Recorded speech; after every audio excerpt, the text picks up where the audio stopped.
Hey kids, it's time to get some SML podcast all up in that.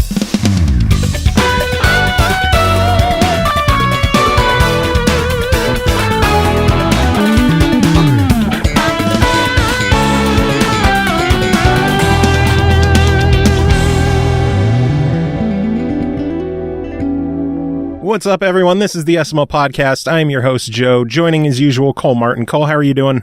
I'm here again. You are. As always. This is a different show, so.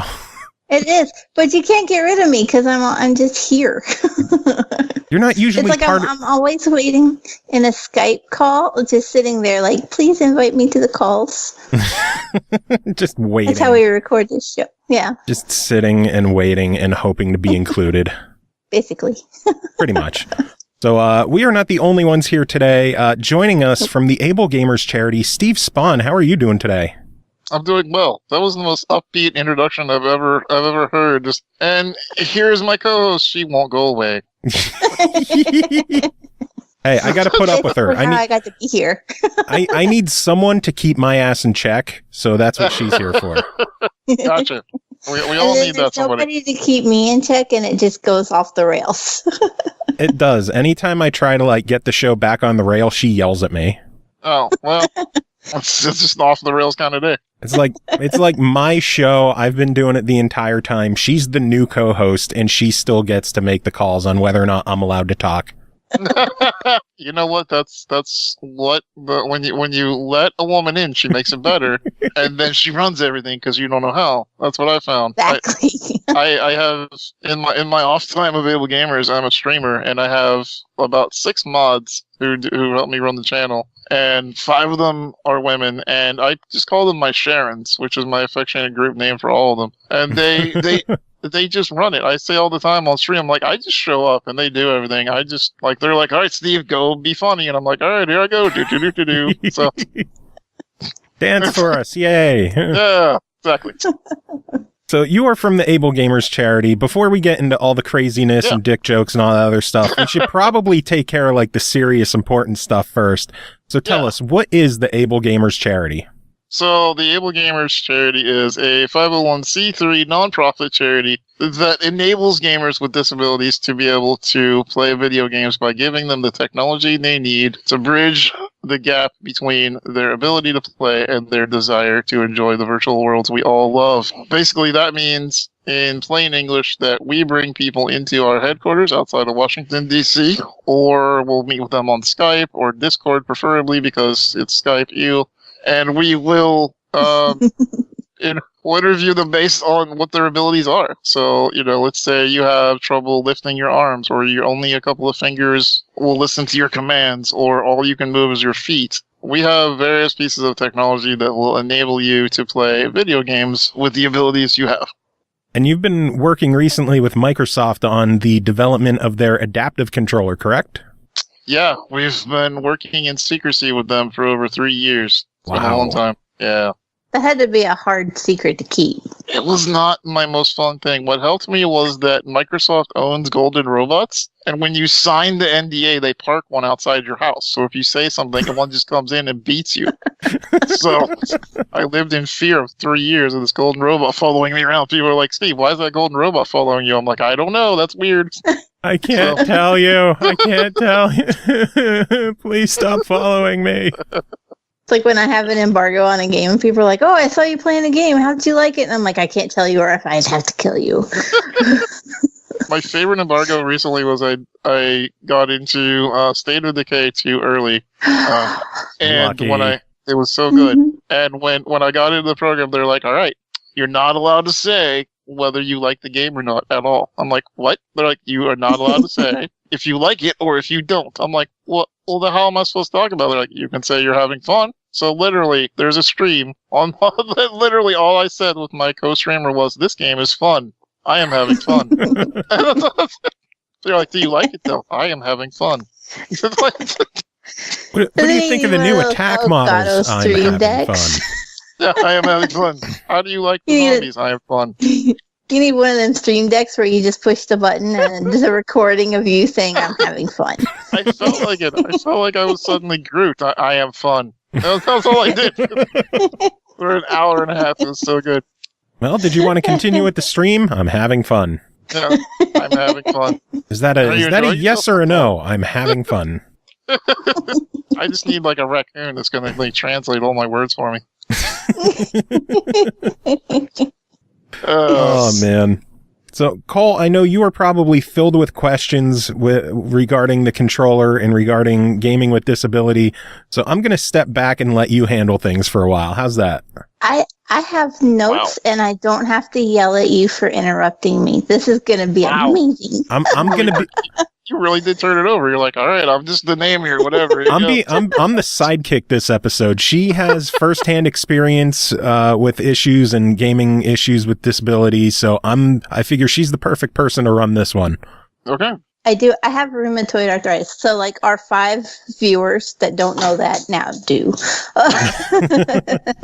I've only mentioned it, like, every episode ever because it's an issue. It affects how I play games. Part of your life. And yeah, and there are times when I'm doing a review and have to be like, I couldn't finish it. I just couldn't. It was hard. Yeah. And it just my hand said no. I hear that. So, one of the biggest things that I wanted to ask is, what does the Xbox Accessibility Controller mean for AbleGamers as an organization and what you do?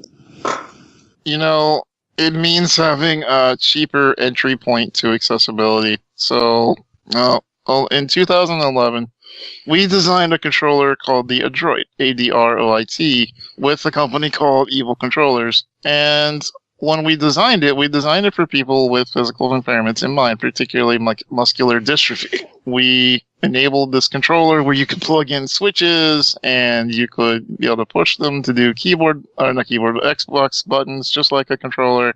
And we called it our Xbox controller in a box. And, you know, this is where Microsoft had begun hearing about us in the first place. So fast forward to 2015 when Microsoft had their hackathon and they had designed their own internal controller. A man named Bryce brought us in, who I've been talking to Bryce Johnson forever, super good person, runs the accessibility lab now at Xbox. He's basically brought in AbleGamers and said, hey, you know, these guys have been doing accessibility forever. You really need to consult with them on how to move forward. And he introduced us to the team and just allowed us to have, you know, 3.5 years worth of meeting with various levels of accessible people and Xbox, and we were able to provide beta testers who had disabilities who, you know, really could use the device out in the field for weeks before it was actually launched. So what it means to us is that we took this device that was $400, and that was with absolutely no profit going to the company that made it or to AbleGamers. $400 out the door just to make the darn thing. And it's now $100. I mean, the difference between 400 and 100, I don't have to explain to anyone how big of a jump that is, you know? So that means you'll be able to help more. Right. More people are going to be able to get in. And not even necessarily people that need our help. That's what's great, is now maybe you don't want to wait in the AbleGamers queue, because now it takes us up to 6 months to get to somebody to help them because so many people need help. Wow.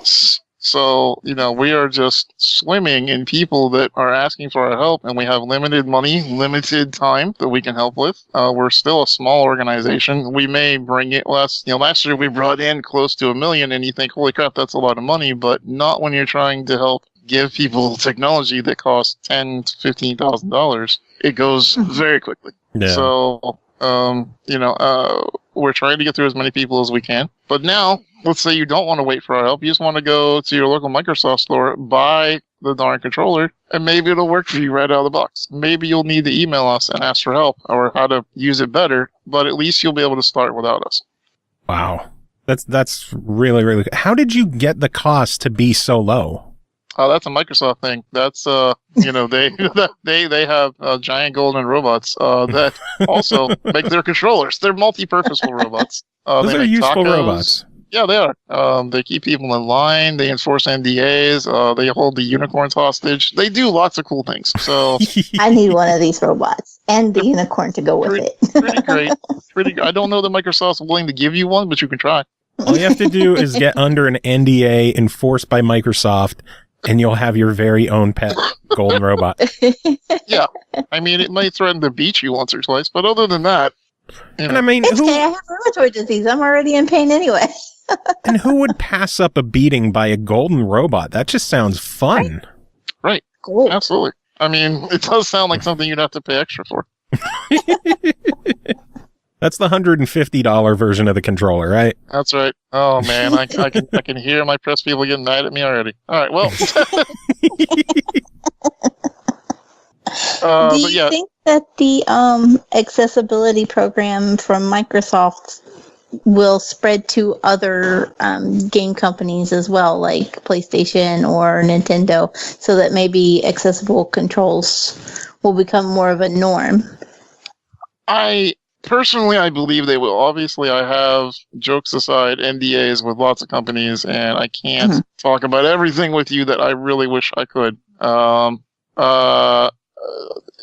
It's what I can tell you is I think this will spread. I think that just like when one of the consoles came out with the ability to remap system-wide, the other one followed closely behind. And, now you see Nintendo making some moves, although they're still lagging behind. They are making some moves towards accessibility.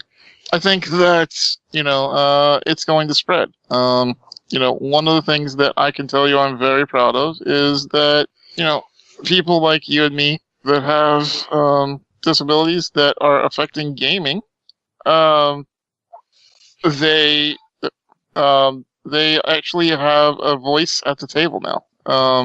When we started this, going to the Game Developers Conference, there's a video on YouTube you could look up, which is just mind-blowing. It's called One Question, right? And what we did is we took a camera and we went to the Game Developer Conference and we asked developers, have you ever thought about gamers with disabilities? Yes or no? That's all we wanted. And we had a few people that said yes, a bunch of people that said no, and one dude who decided to be a douchebag laughed at us and walked away. So, wow. Yeah. I actually watched that video when I was doing research for the interview. There you go. So you saw that guy. Yeah, that guy. Yeah, that guy is. Yeah. Fuck that guy. Right? Is he named in the video? Could we mention who it is or no? No bullying here.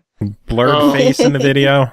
No, he's not blurred, but we don't stick people on anybody else. But yeah. But I was happy that guy is now the minority.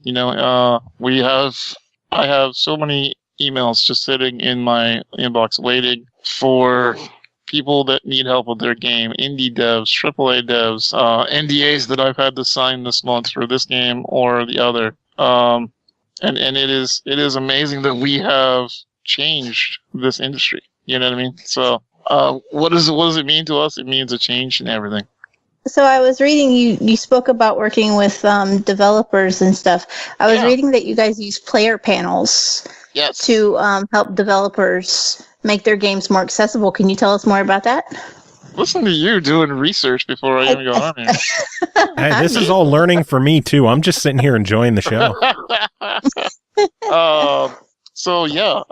Basically, our player panels are a new initiative by AbleGamers. Super proud of it, headed by the amazing Chris Power. He has been heading this up, and we have been enabling players, just like you and me, who want to play games, but they either don't know how to get into the industry, and they want to be maybe a Q&A tester, or they want to be a dev someday, and they don't know how to get in. We're collecting these people into a group that will then be available for developers to test games. Because what we're having is giant companies like, Sony and other ones I'm not allowed to talk about coming to us saying, hey, we want to test this game or that game or super amazing game that's coming out next year that I wish to God I could tell you guys about because it's amazing, but I can't. PSD. Those robots. Oh, damn robots. One's glaring at me outside my window right now. Once I stop recording, then we'll talk. Nope. We definitely won't, Golden Robot. What was amazing was that we got to work with all of these cool people, and now we have somewhere to send the players. It reminds me of my favorite story about how we got involved with developers in the first place. Alex R., the CEO of Harmonix, is a good friend of our charities, friend of mine. Love that guy. Actually, one of the first donors to AbleGamers ever. Wow. He basically said to us one day, he was like, "Okay, Mark, Steve, I get it. Game accessibility is important. Now stop telling me it's important. Start telling me how to do it." And then we were like, oh crap. I guess we should actually do that. So, there's a very big change in how you go from bringing awareness to something to how you actually enact the change once the awareness is raised. Amen. Yeah. I mean, there's lots of people out there who are great advocates now. And AbleGamers has been saying, I've been saying in interviews, particularly for the last, a couple of months, largely we've dropped the giant banner on the aircraft carrier. Mission accomplished for us. We've, we have done it. We have our initial mission was to bring about awareness, and we have done that. There are very few companies, I believe, out there who don't at least know that gamers with disabilities are an important market. Maybe they're not paying attention to them yet, like they should, cough Nintendo, but they know that they're there. And, and that's really step one. So now step two is just convincing everybody that it's worth the money to put in to allow these people to play games just like you and me. That's fantastic. Did Harmonix have any role in the Xbox controller at all? Or was that just completely separate from everything else? No, that's just me bragging about knowing the CEO of Harmonix.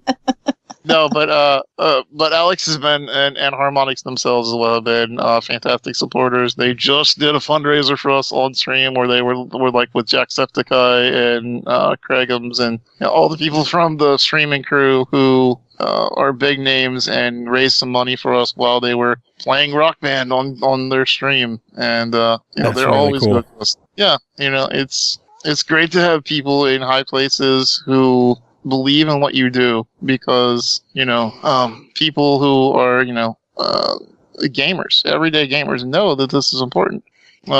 Actually just had in another interview, someone said, "Oh, have you gotten to talk to anybody, in the upper tiers of Xbox?" And I was like, "Oh yeah, we talked to this person, this person, this person. And yeah, they're great. They're wonderful people. They care." And they were like just floored. And I was trying to explain that, we're programmed to think that these people are up in ivory towers and they have no idea what's going on. But, and when it comes to something like this, they care. And they actually do care. It's not, of course, it's always about the bottom line. It's, a new market. But I was one of the ones out there pushing. I was the ones out there saying, hey, we have money. We want to spend money. We might be disabled, but I still have $50 to buy a game a month. And that's what I'd like to do. But not if you make it where I can't play it. So, I think being seen as a consumer is super important, more than people give credit to. Has Microsoft dropping support for Kinect affected you guys in a negative way where you use Kinect a lot to help players play games that otherwise they couldn't have? That's a good question. Yeah, I do. I like that question. Listen to again. She's doing research. Seriously, I'm impressed here. Right? I'm excited too. It's the Martin show now. So sorry, Joe, you're out. No, it's okay. Bye. Bye. No, it's been really great. Having the Kinect was good for a time. But it's not a useful tool for most people. When it came out, we were all super scared, right, in the disability community who were severely physically impaired. If you have a profound disability, moving around and jumping doesn't sound like a lot of fun, right? So we were scared that this was going to be the new way of the future. And by and large, the gaming community said, listen, it's great that this is a cool gimmick, and we're glad that it's a thing sometimes, but for the most part, we just want to grab our controller, whether that's the new Xbox controller or whether that's a standard controller, and play games with our friends. We don't want to be running around the house trying to play tennis. So, the Kinect largely got pushed aside, and that was good for us. Motion controls are a nightmare. The new Nintendo Let's Go Eevee, which I love Eevees, by the way, as you can see by the picture of me with an Eevee in my profile here. It's heartbreaking that you have to be able to throw the controller with your hand in order to throw a Pokeball. It's not fair. So, if you have arthritis you're going to start hurting. You do that more than a couple of times, you're going to be in pain. One of my friends with Ether Dandros just played Detroit on Beyond Human, and she threw out one of her shoulder blades trying to push the QTEs too quick. So people don't get, you really can get hurt by these games. So, I'm glad the Kinect is mostly retired. What about the voice commands with the Kinect? Because that's one thing that I personally miss a lot. When the Kinect and the system first came out, you could use voice commands to do damn near anything on that console. And it seems over the years, they've just stripped more and more and more functionality with voice commands. And I would assume that would be beneficial to you. They are. Voice commands are great. And you're absolutely 1000% right. But now you're headed into the conversation of convenience versus privacy and accessibility versus Big Brother. And the more, I'm sure, Cole, you can probably chime in here and with me on this. Although, to be fair, there are quite a few ways you can use Cortana to do the things that the Kinect used to do with voice. I've actually used it quite a bit for taking screenshots and stuff like that in that regard. So you just need a headset as opposed to a full-on camera and microphone system sitting there. Yep, and it's one of those things where, do you give up some autonomy and some of your privacy to be able to do these things? Well, if you're somebody who's profoundly disabled or it hurts you to do it, yeah, you will. Absolutely. Yeah. That's our choice, though. So there are some things that, given the disability factor, you just have to make concessions. Yeah. To continue. Although I'll say on my end, if someone at Microsoft really, really, really wants to sit in front of a monitor watching me play a game in my underwear, more power to them. That's their problem they have to deal with. Oh, the Golden Robots have so many pictures of you. You don't want to know. Bring them on. Show the world. In addition to creating the controller, I hope I'm pronouncing it right, Adroit. Yes. In addition to that, you guys also modify controllers and things to help players as well. What is one of the most challenging devices you've had to make? Oh, well, so on the website, you can see about my little buddy Zane. Zane was a fellow about 17, 16 when I met him, who has spinal muscular atrophy, the same disability that I have. Only his has progressed much further than mine has. And he's nonverbal. He barely can speak. He's got very little abilities except for a few toes and a couple of fingers. And it was hard to figure out exactly what we could do to get him gaming again. So we had to use an Adroit and an eye gaze and X keys, which is a program that lets you put switches in and be able to push buttons, kind of like the Xbox adaptive controller does now. And with a combination of a lot of adapters and some squirreling with a cell phone that you have to connect everything together with, we were able to make it where he could play Assassin's Creed with just his eyes and a sip and puff controller, and he could play Forza with his toes and with a little bit of help from a co-pilot. That's incredible. It's really one of those cases for me that I will always remember because, number one, I think it hits me because, I'm seeing something of myself in the same situation and I'm glad to help. But also, this person had no way of reaching out to the world. A quick anecdote, Zane is actually largely responsible for why we do expansion packs. Expansion packs are where we take grants, just like the one you're talking about, where you give out one controller to one person, and we give them to an entire facility full of people with disabilities who want to play games. And why that came about was because I went there to help Zane, not knowing that Zane's brother was in the same facility. And that Zane's brother also needed help because I wasn't there to help anybody but Zane. And so all these people, including his brother, were left out and were sad when I was unable to help everybody. So we started expansion packs. We went back. We put in an expansion pack, in his facility. So now they're all able to game. And I tell you, neither one of them are verbal. They're both unable to interact with each other outside of sitting in the same room, listening to each other's ventilator breathe. And when we allowed them to play Forza together, the very first freaking thing that one of them does is ram their car into the brother. Because of course they do, right? Because you're gamers and you're brothers, so of course that was what you do. Gaming is truly the great equalizer. It Oh, is. man. It is. I love that story. What makes games more accessible? What kind of features do you look for a game to say that it's accessible to everybody? As much remapping as humanly possible. A lot of games do great with subtitles now because subtitles are considered quote unquote standard, right? Well, the reason they're considered standard, I'm sure you know, is because not that the deaf community rose up and demanded it, although they did. It wasn't that. It was that it was, quote, convenient for people who had babies and people who just couldn't listen to the movie at the time. And that's why it's standard now, because it was useful for everybody. And that's why we argue that accessible design is just good design, right? So being able to remap the keys, the only way I can play a game is if I can remap things to what buttons I can push on a mouse and a special hat that I wear that allows me to be able to play games. And if I couldn't, then, gaming would be out the window for me. And because things are remappable, I'm able to play. And so are thousands and thousands of gamers who are in the same situation. I'm guessing, Cole, you probably remapped a thing or two in your day. A few. Yeah. Like, first thing I do is go into controls and see if I need to change anything. And then if I can't, then I go into the Xbox app to remap if I need to. Exactly. Yeah.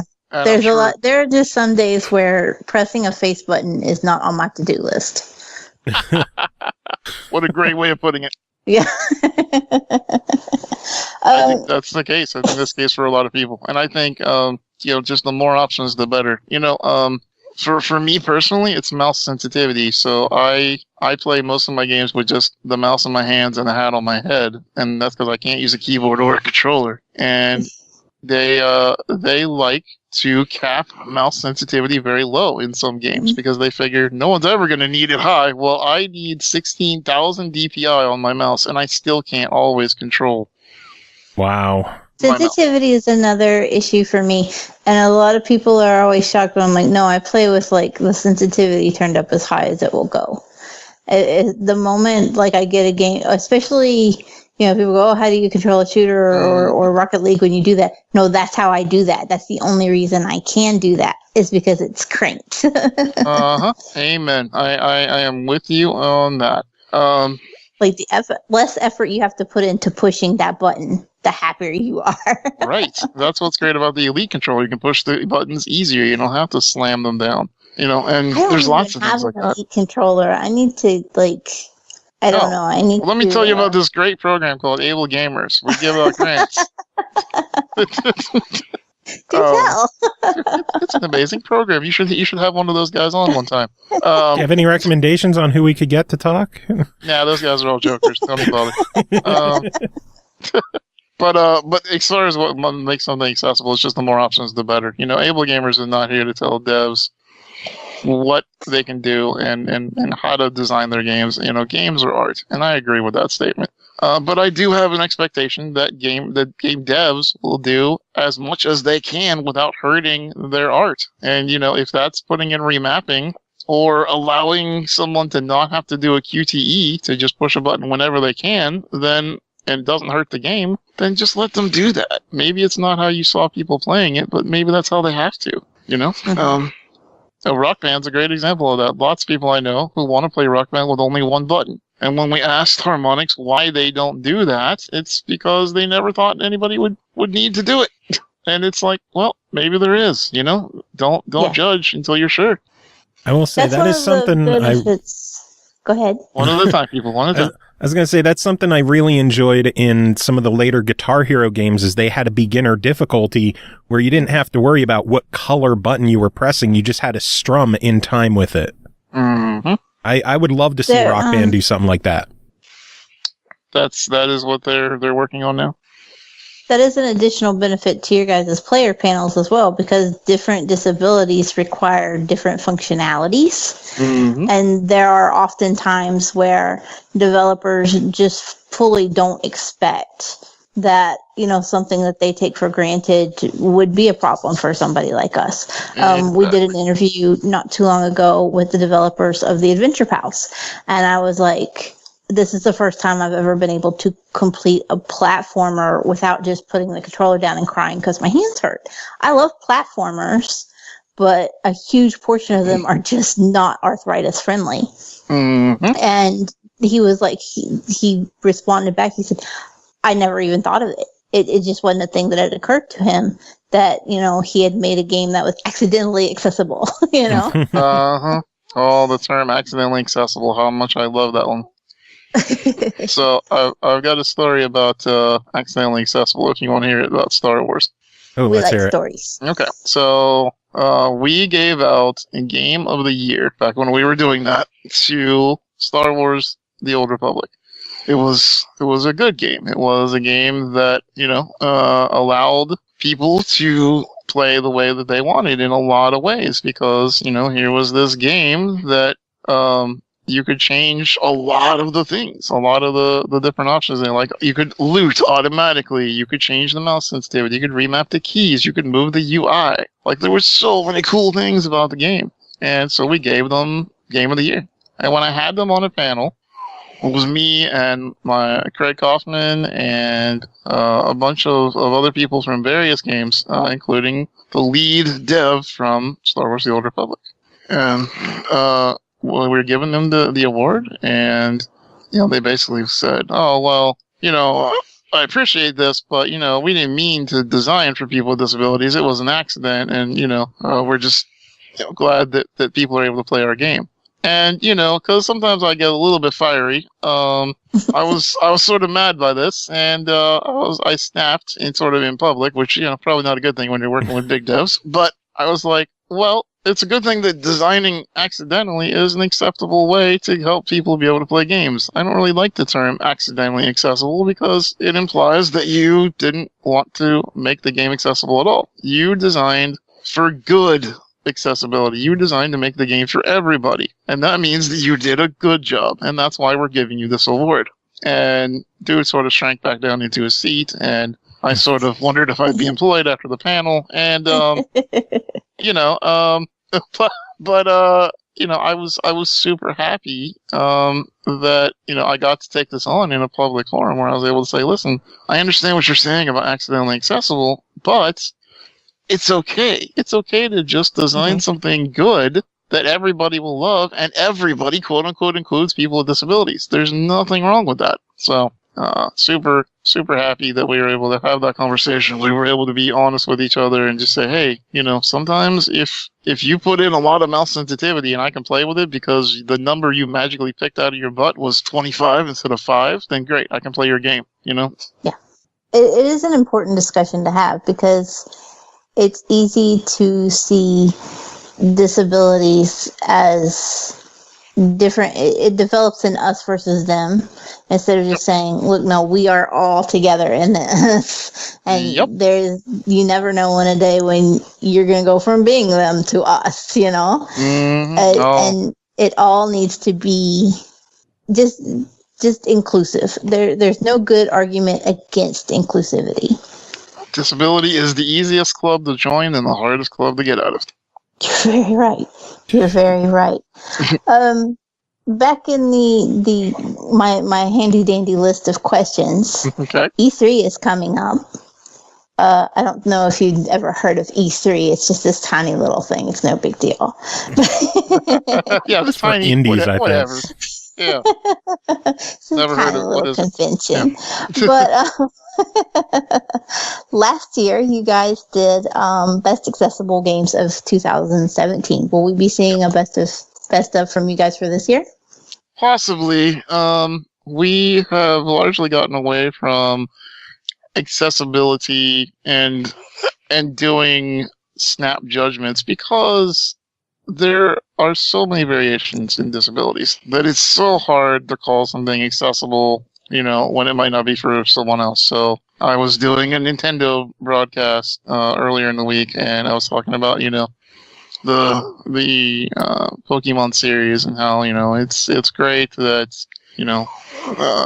these controllers are for one-handed individuals because if you only have one arm, then you're going to be able to play the game. And they were like, well, I thought you just said it was inaccessible because of motion controls. I was like, I did say that. It's both things at the same time. It doesn't have to be one or the other. So we largely wrapped up doing reviews on games. We don't do that much anymore. We do talk about them. Like, obviously, we're gamers, so, we give messages and whatnot.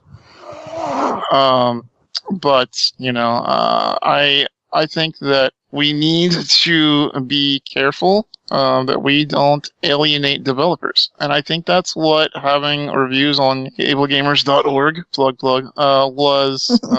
was doing in a lot of ways. I think that some developers felt like we were the police and they were the bad guys. And that's not what we wanted to do, right? Just like you just said, it creates the we. Instead of we, it's us versus them. And that's not what it is. It's we want to make the world better and we want to make it more accessible, not, aha, you guys are doing it wrong. We caught you. So, right. Yeah. That's a tough trap to stay out of because it's very easy for the us versus them mentality to leak in. Mm-hmm. Yeah, it's easy to get into. It's easy to get into the reverse of it too, and I'm guilty of it. I mean, you can scroll through my 25,000 tweets or whatever the hell I'm up to now. Every once in a while, I will get into the us versus them mentality. And although I do believe in the nothing about us without us battle cry for the disability community, because Lord knows Hollywood loves to make movies about people with disabilities and completely knock the top. Inspiration porn. Inspiration porn. Looking at you before me. Other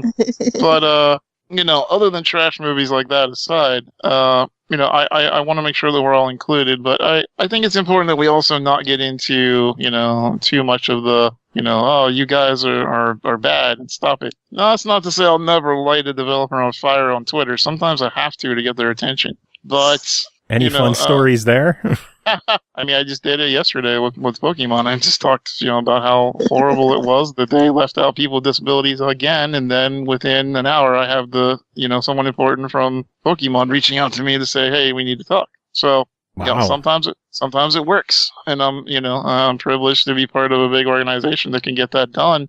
But for those of people who are not, and their voices feel smaller, I feel super bad, and that's why I try to rattle the cage sometimes, because sometimes people will come to me, and that's what happened yesterday was what pushed me over the edge. Was I got an email from someone who was in tears because their son was super happy to be playing the new Let's Go Pokemon Pikachu game until she discovered there'd be motion controls, and he's quadriplegic, so she knows that he's not going to be able to play it. He's only 10 years old, so he doesn't grasp the concept that he's not going to be able to play that game. So, she's like, you've got to help me. He loves Pokemon, please, you have to help me. And I'm just there like, there's nothing I can do because they don't allow us to do anything on the Switch. So, they don't allow? There is a new adapter that came out a few months ago that allows you to plug in Xbox controllers to the Switch. So how we get around Nintendo is by using Xbox and PlayStation controllers, but that is super crappy to have to do that. And before a couple of months ago, that wasn't even a thing we could do. So literally, people were like, "How do you play on Switch?" I'm like, "You don't get a good system." So, So when I get an email from a mom that's in tears, you're damn right. I'm going to go to Twitter. I'm going to use my following to apply some pressure because that's what social media is for. So, I try not to abuse it, but I think there's times like that where somebody's in tears that you got to stand up for the people that have no voice. I wish Nintendo would honestly just drop it with the whole forcing motion controls into everything. I'm not disabled in any way, and even I am just fed up with, swing your arm to do this or throw the Pokeball or just let me enjoy the game the way I want to instead of forcing certain ways to interact with the game that no one really cares about or people aren't able to do. Exactly. What is the difference between having to throw your arm versus push the button? And why can't it be both? Why is it one or the other? And this is the argument I get into with people all the time, especially when I was talking about Detroit Become Human, because people are like, "Oh, I like motion control. Shut up. They're good." And I'm like, I didn't say get rid of them. I said they're garbage for people with disabilities and you need an alternative. That's all. Options. That's the key word. Options. It's like that Sesame Street word of the day is options. So all you got to do is just have that option in there. Are you going to have any less fun pushing the circle button rather than throwing your arm to get a Pokeball? Probably not. So, I think it's just sad. I think it's just sad because there are people with disabilities who love the Nintendo worlds that have been created like Pokemon, like Mario, and they would love to be involved, and lots of times they're locked out, and it's just a shame. Yeah. The Xbox accessibility controller, it has ports on the back for plugging in different peripherals. Mm-hmm. What kind of peripherals have you guys used, and are there any that are particularly more useful or you find don't help as much? Ones that we find are not so helpful? That you do, and the other ones that are maybe not as useful. Well, I mean, I think everything's useful in its own right to the people that it's meant to help. When so the Xbox controller got announced, and then that weekend, coincidentally, I happened to have friends coming into town to stay at my house that weekend, and they were thrilled to hear about this controller, which they didn't know I was a part of until it was announced on a Thursday. They were arriving on a Friday, so they arrived at my house and, surprise, here's this controller. As they're about to say, have you heard of this? And I'm like, you mean this? So the one I worked on. Yeah, that one. You got to get that inflection too. This. I may have heard of it. I heard of that. That's my natural voice. I don't even have to but yeah, so she's like, oh, we can play Fortnite, and I was like, yeah, we can play together. So just grabbing my Switch out of my wheelchair, plugging it into the XAC, and she's able to use the D-pad and to run around and jump in Fortnite, and I'm able to use my Switch on my wheelchair to shoot. And, suddenly now we're playing a co-op game, and, a game console, Xbox, that I normally avoid because it's difficult for me to use. I have to use a mouth controller, and I have to plug it in and set it up on a table, and there's effort involved. And, everyone else is like, I got my controller, let's go. And I'm like, hold on, give me 35 minutes, be right there. So... it's nice to be able to just grab this thing off the shelf. And I was saying, my favorite part about it is just I can say, hey, Prin, grab me my controller. I don't have to say set up, rig, the name of a controller. I can just say my controller, and that person will know. Plug and go. Yeah, just plug and go. So, you can plug in flight sticks, quad sticks, any kind of joystick, any kind of button, any kind of peripheral. You can probably even adapt it over to a Switch with enough adapters. I haven't tried that yet, but I need to. It's versatile enough. And I don't say this because the golden robot is staring at me, although one is. No, but it really is. It's a good controller in that there really are no negatives. The buttons are not as easy as we'd like to press on the face of it, and the D-pad is a little bit small, and we're a little bit worried about the largeness of the controller for people who don't need it that large. So it's not a perfect controller. It's by no means it is, and I'm very careful to say that, because if people think that you're like, oh, you're just saying it because you're selling it, like, no, I think there's flaws. Yeah. I think there's things I think that could have been done better, but that doesn't mean that this is it. That's all you get, folks. Good luck. No, they're going to keep iterating. It's a pretty solid starting point. Right. Exactly. And it's not going to solve everybody's problems. Like the moment I saw it, I was like, wow, the D-pad's kind of small. Yep. So as soon as you said that, I was like, hey, it wasn't just me. Nope, not you at all. I might send you out on my interviews now to save me some time. You're hired. You're hired. Oh shit, I'm losing a co-host. We pay you in Kit Kat bars. You get 3 Kit Kats every month. That's a pretty solid deal. I'd go for it. Yeah. I don't like candy, but my husband loves Kit Kats, and if it makes him happy, I've been known to do reviews of games I don't give a fuck about just to make him happy. Well, there you go. There you go. Even for this show, it's be like, oh, well, I don't play it, but D will. He'll just review it, and I'll talk for him. Yep.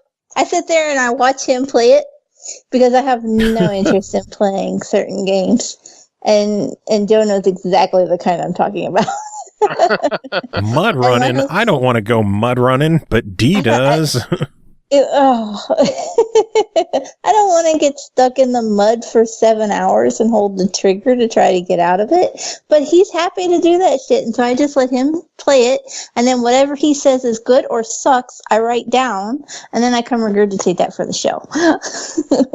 Speaking of games that people like and don't like, what kind of games are you playing now? What are you enjoying? I actually just play on my abacus. I'm actually.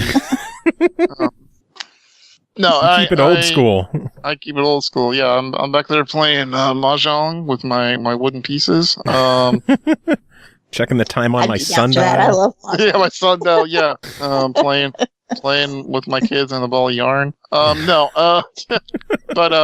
Painting simulator. Painting simulator. I watch The Wall. It's pretty. I like playing Fortnite, PUBG. I'm sort of on the Battle Royale train, although I'm getting a little bit tired of it now. I've been playing things like the new Raft game that just came out.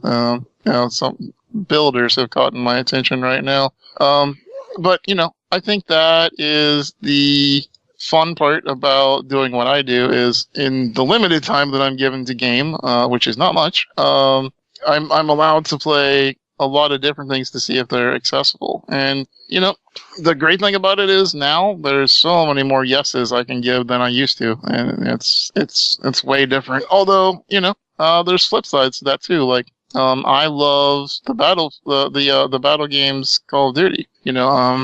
Battlefield is okay. Call of Duty for me is better, but when they started putting in the hoppy, skippy, jumpy jetpacks, I was like, okay, dealer out. I'm done. So I had the same problem.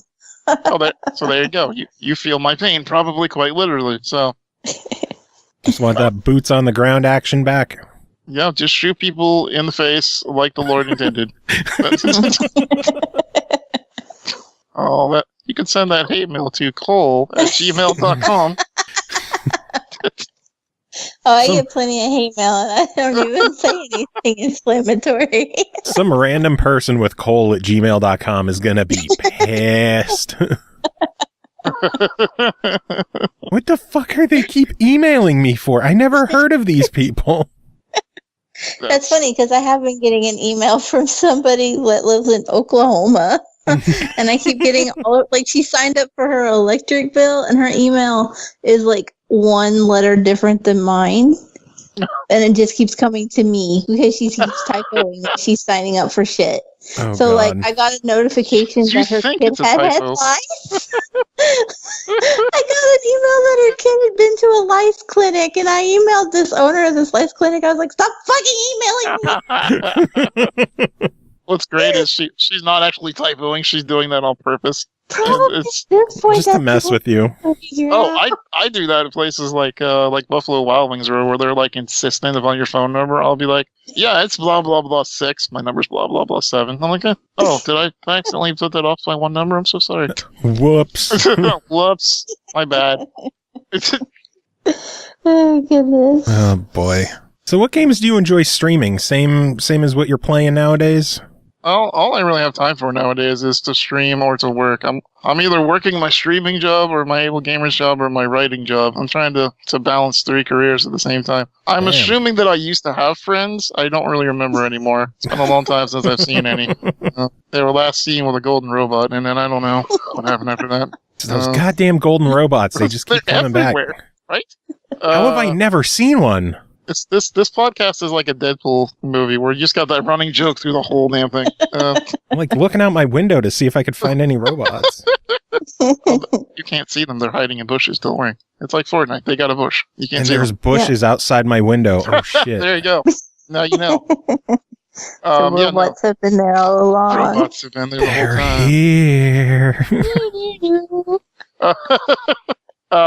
That was sort of my funness about the streaming career. Is I was like, okay, I finally found a way that I'm going to be able to start gaming again, because I'm not gaming. I'm talking about games with AbleGamers, but I'm not actually playing. So, that gave me an excuse to do it, and I really like playing co-op games. I don't know about you two, but I like solo games, but I just can't stick with them. Like Subnautica, amazing game, but it's solo, so I get bored. I'm like, oh, I miss people. So no.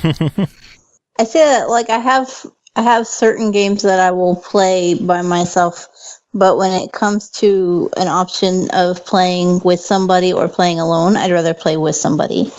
Like State of Decay was my favorite game on the 360. It was easily just, I loved it. I bought it for like 99 cents and then I played the ever-loving shit out of it. And then when they announced State of Decay 2 and they were like, and with multiplayer, and everybody else was like, fucking no. And I'm like, yes! Everybody's going to play with me! It is the first thing I did was a like, fun you're game. Game Pass, you're getting Game Pass, everybody's getting Game Pass. It is a fun game. Fun. Oh man. Well, I know we've been chatting for quite a while. Cole, did you have any other questions? No, I marked off all my little questions on my paper, and then I made a whole bunch of doodles in the sidelines because that's what I do. I kill ink pens. Steven, was there anything else that you wanted to talk about before we wrap up? I know we're getting close to our time limit with you, and I don't want to get you in trouble by keeping you late. Yeah, cross-stitching. Cross-stitching is great. The robots are standing by the sundial, and they're just looking at their little clocks, but there's not really a watch on their wrist. That's right. So they're just staring at their wrist. Like it's just like the never-ending story. They're just like slowly lifting their eyes, and I'm like, no. So, I think the most important thing to mention to you and your listeners is that we get lots of inquiries from people saying things like, Steve, I gave $3. It's all I had in my wallet. I am super broke right now. I wish I could give more. And I can't, and I'm so sorry. And I always stop them and very sincerely and sternly say, listen, the donations are what keep the lights on and what allow me to give controllers to other people. And I'm very grateful to those people who do have extra funds so that they can give financially to AbleGamers, right? Yeah. So those people are always appreciated. But if you can't, honestly, reaching out on social media, go to ablegamers.org, find your favorite testimonial or favorite story that speaks to you, because we have lots of them on there showing how we helped people. Cole probably has been over every story 12 times, and probably has a favorite. And you talk about your favorite, and you talk about why it means something to you, because everybody who's following you on social media, be it Twitter, Snapchat, GeoCities, Facebook, whatever, MySpace, whatever the kids use nowadays, they're connected to you for a reason, and whatever your reason is for loving us, other people will get that too. So don't just assume that you can say, oh, they help people with disabilities, and that's just it. People should jump on board. It's not. You have to give them a reason why. So if you say, this one spoke to me because, my brother, sister, I have this problem, and, this is why it means something to you, other people will jump on board, and then they will tell two friends, and they will tell two friends, and one of those friends has $20. And that's how you affect change in an industry, by showing people that there's a market that's important, it needs support, and that you can do that by just talking about the cause. Sorry. Those friggin' motorcycles. Wow. I thought you started purring. I was like, wow, that's weird. No, that's the rednecks doing what rednecks do. All right. More power to them. Can't go one fucking episode without those guys on their dirt bikes zipping by. The terrible part was I could see him coming up the road, and I knew it was about to start, and I can't find the mute button to stop the noise. I bet you do know where the mute button is now, and you're just like, no, I'm going to let them hear it.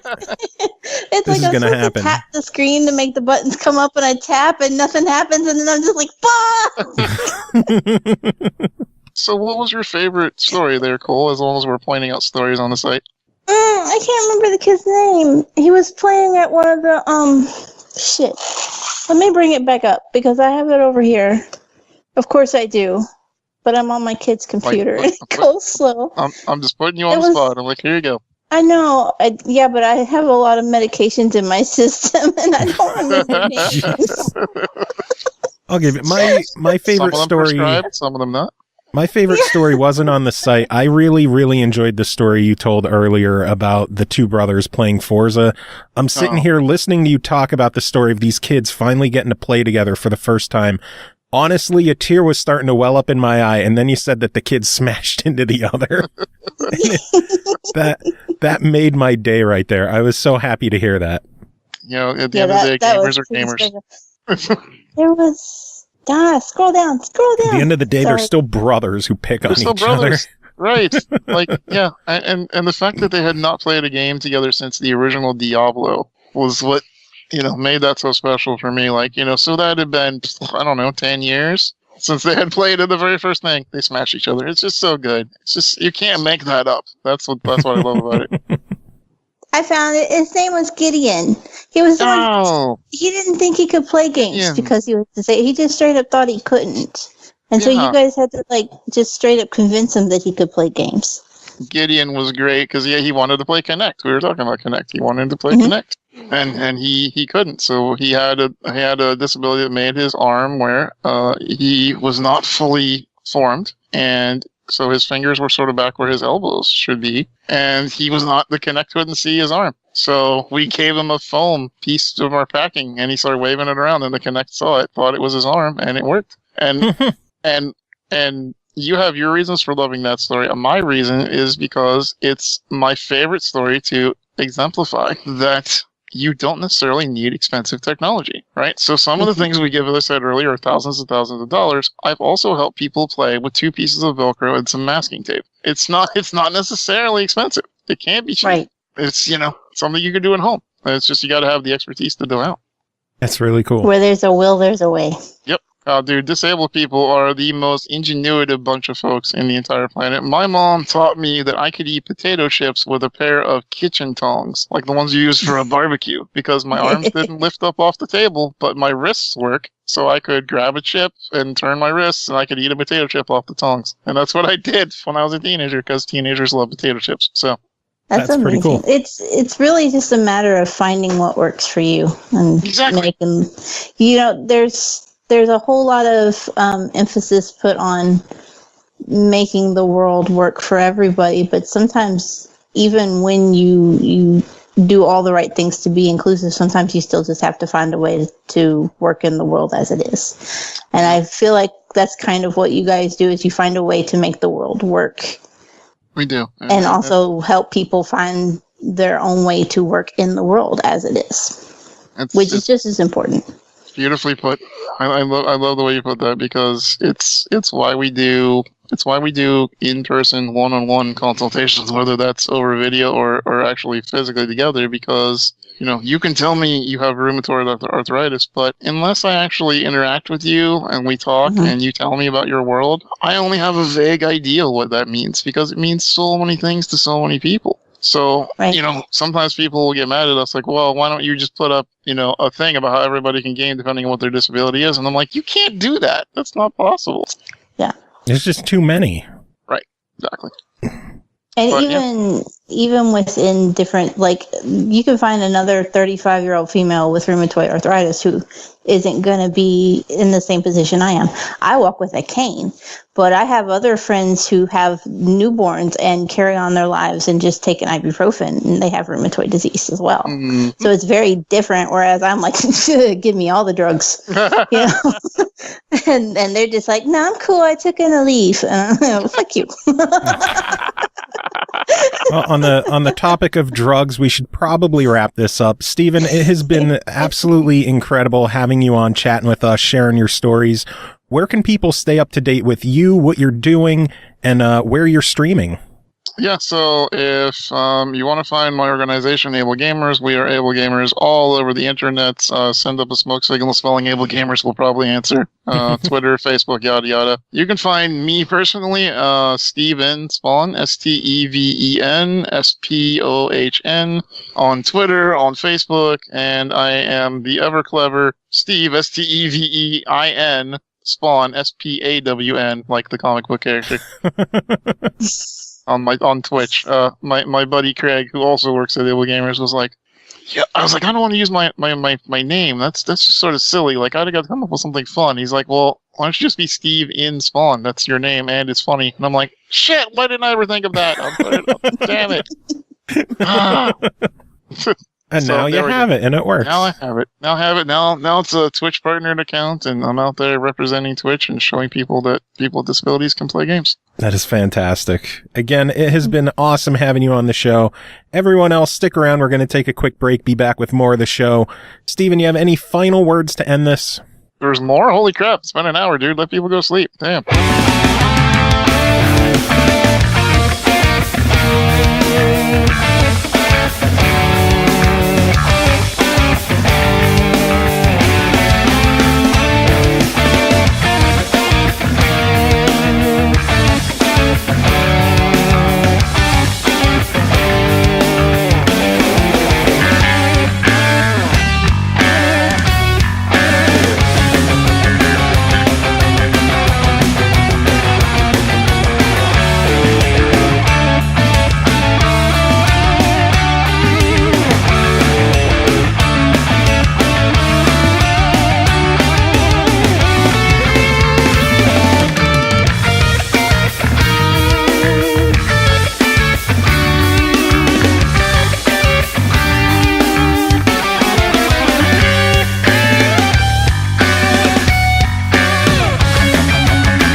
Welcome back, everyone. Thanks for sticking around. Another thanks to Steve at AbleGamers for joining us and chatting with us.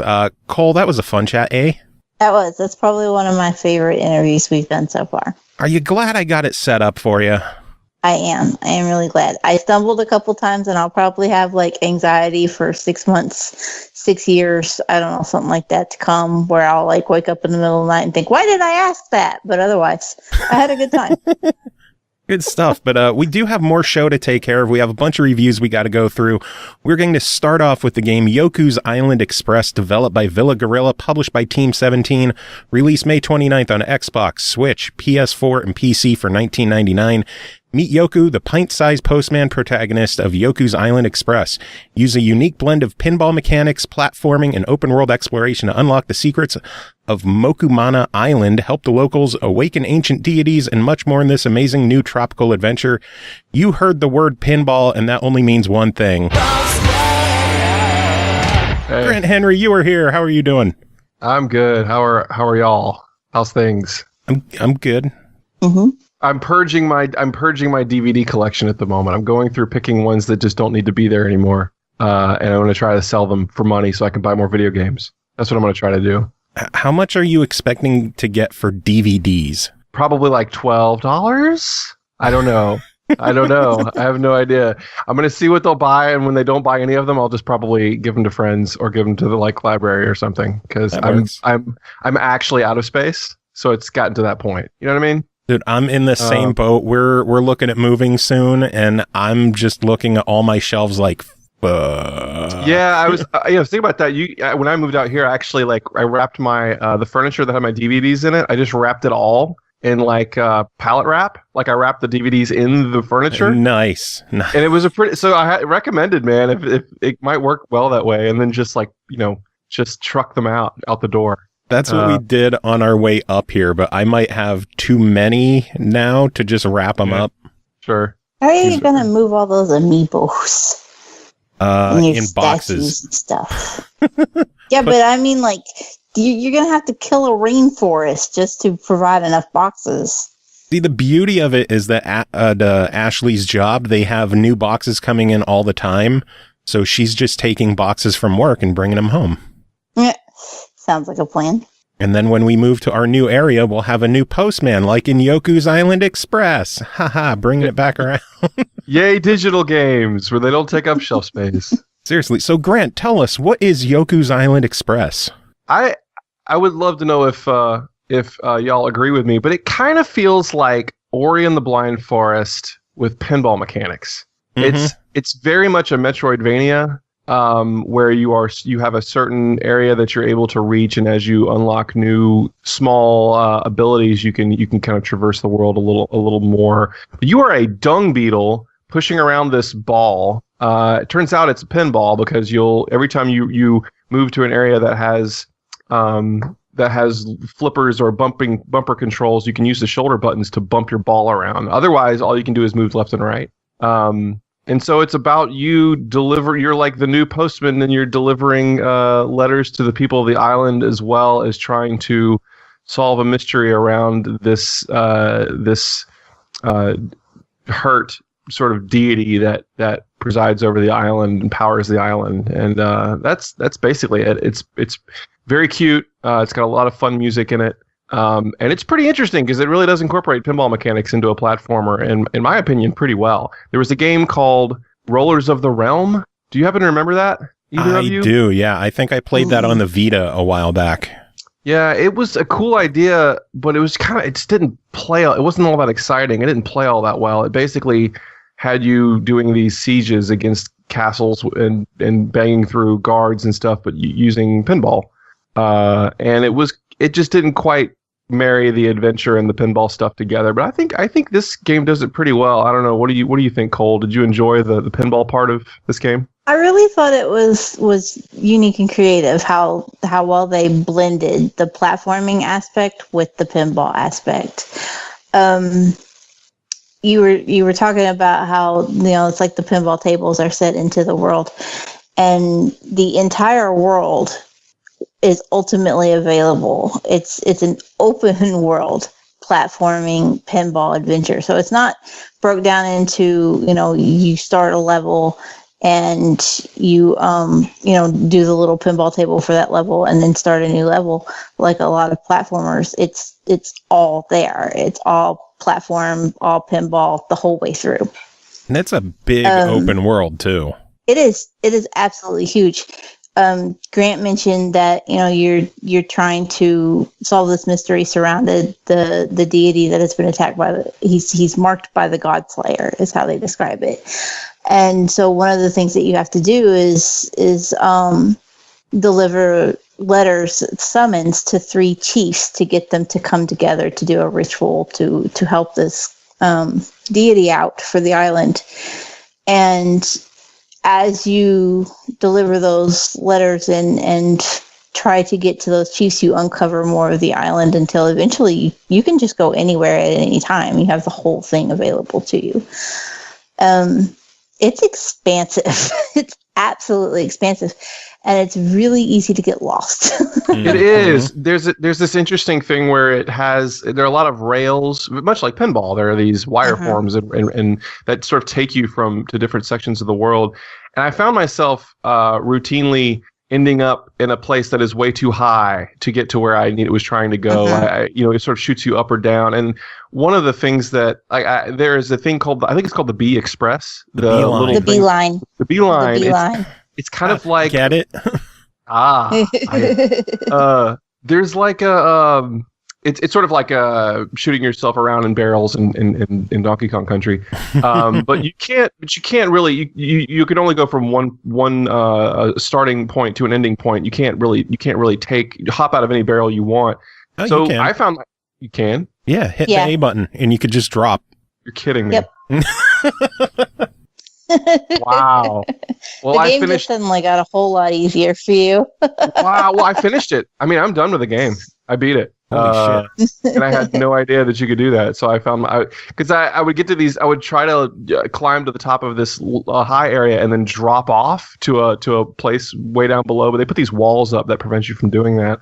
I had no idea you could do that. I had no idea you could just hop off the beeline at any point. Yeah, instead of hitting the left or the right trigger or bumper to shoot in one of the directions, just hit the A button and it points down. You hit it again and you drop out. Well, it's going to be a whole lot easier to platinum this game then. I don't know if you had the same problem. You said platinum, so I'm guessing you played it on PlayStation. I played it on Xbox. I did have a problem with the beeline though, in that the game would like have a micro freeze if I tried to travel too far. Interesting. I said platinum, but I'm playing on Xbox too. I'm just an idiot. No, I had problems with the levels loading. When I got up to like the snow mountain, it would do this thing where part of the level had problems. It would show half of the screen would be blurry, like it hadn't loaded in yet. And then when you travel to the blurry part, the game would freeze, and then that part would load, and the other part would become blurry. It was like a weird memory leak problem. Are you on an Xbox One X? No, just a regular one. A regular, okay, because I was on a 1S, and I wasn't sure if that was maybe why I was having the freeze trouble, if it would be different on an X. But what would happen, especially at the frozen waterfall, not the frozen waterfall, but the waterfall was where it was the worst. Like, I would try to jump off of the beeline and just, kind of dive bomb down into the waterfall, and it would hang, and like there would actually be frozen screen tearing going on, and it looked absolutely horrible. And you could see the save icon in the bottom, and I'm like, you motherfucker, don't you corrupt that file. Yeah, no, you're describing what I had. It would load, but it would have to it would stop what you were doing in mid-action and then have to load something. Mm-hmm. And I never had a hard crash, but it did have some. How long would it load for you? Because I had that as well, but it was like a fraction of a second hiccup, and I am playing on an X. The longest for me was probably like 7 seconds, 8 seconds. Wow. Yeah. Yeah. I didn't run into anything like that at all on the X. 12 seconds at its worst. I exited and reloaded into the same area. I was having to go back and forth in the snow mountain over and over and over, and it was driving me crazy. So because there's one spot right in the middle of where I was having to travel that it was loading over and over. So I rebooted, and it cleared that up. So they got some optimization to work on, obviously, but I'm glad none of us froze completely. Yeah, that would There's one other issue that I had. I completed the game. I didn't get all the achievements yet. I'm still working on some of the miscellaneous achievements. But after you complete the main story, you can just continue to explore and collect what you missed. However, there is one part, and I'm trying to explain this without giving away any spoilers, but there is one bridge that you have to deliver tools to a certain character so that they can fix the bridge. And then you can come and go across that bridge for the remainder of the game. After I completed the story, however, it reset that character to where her dialogue was that she hadn't had her tools and the bridge was still out. So it looked like the bridge was fixed, but if you rolled across it, you just fell down into oblivion. Ah, wow. Interesting. I don't know what to do about that. Yeah, you might want to email them about that. That's interesting. I found there's one that I don't know if it's a bug or not, but there's a thing where you can deliver these high priority packages to 3 different people. And I delivered one of them to where I was supposed to go, but they weren't in their location. Like, I went to go deliver Joe his package, but Joe wasn't home. Joe had moved somewhere else. So I had to go find that new place, and it ends up sending you around a couple different areas. Well, I ended up back at the post office and chose a different package, and then when I went back to the first package, it started over again. So it looks like I'm going to have to go back to the first place I went and do the entire hop around. Like, there's just a couple things like that are not, that's not game breaking, or hopefully it's quality not. Of life. Quality of life. Yeah, a little. Maybe not thought through there. It didn't get tested properly. But I mean, you're gonna find some bugs. That's just gonna happen. But yeah. I mean, I love the random rooster crowing. I know. Sorry. I love it. I think my only real if there's one thing I don't really enjoy much about the game is just when you're not doing pinball. Just moving around. All you can really do is just sort of slog to the left and right to get to the next pinballish thing, and I feel like it's a little sluggish. There are clearly moments where you lose control of the ball because you're in pinball mode. Like, the ball has to take a certain path, so you're not going to be able to move in the air or anything. Yeah. But there's this sort of lag when you hit the ground after flipping yourself around. There's just this sort of there's a little bit of a sluggish feeling between the pinball moments and being able to move again that are just it's just a little sluggish, but it's not that bad. It's just something that kind of sometimes you just want to egg them along. You want to thump them, make them speed up a little bit. I was hoping to unlock a boost or a jump or something to kind of move around a bit with a bit more speed, especially in this later part of the game when you're having to collect a lot of stuff. But we'll see. Speaking of moving quicker, the one thing I wish the game had was a true fast travel system, because that is a big friggin' island, and the beeline doesn't travel to everywhere on the island.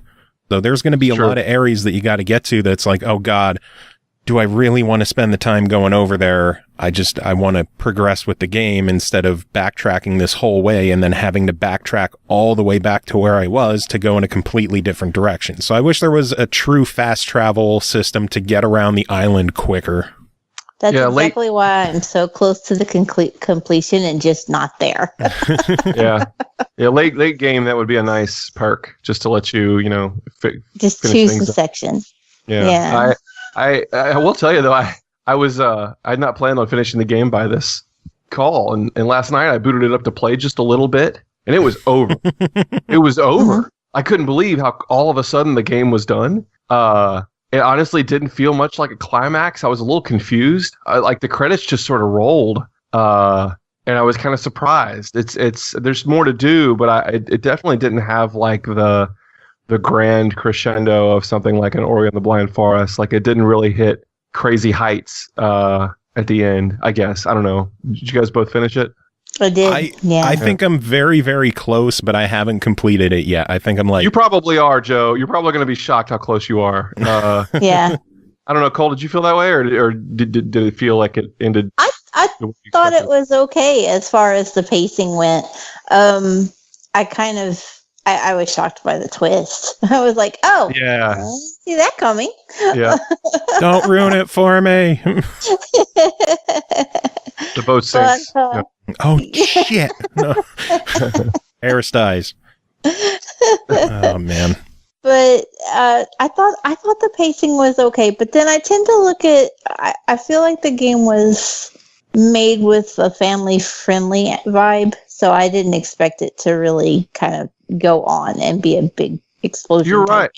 You're very right. It's interesting. You can't die. You just lose fruit. You collect fruit that you can spend to unlock new paths and unlock abilities that characters will sell you and increase the pouch size of how many fruit you can carry.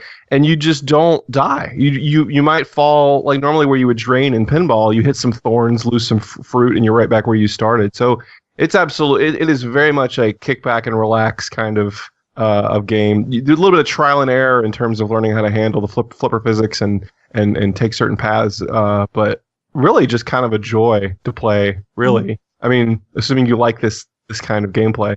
It was no stress, and that's what I liked about it best, because it was just like, I like pinball, but one of my things about pinball is just that it's a stressful, oh, you gotta hit this ramp, and you gotta hit that rail, and you gotta do it this many times, and I'm just like, and I can't.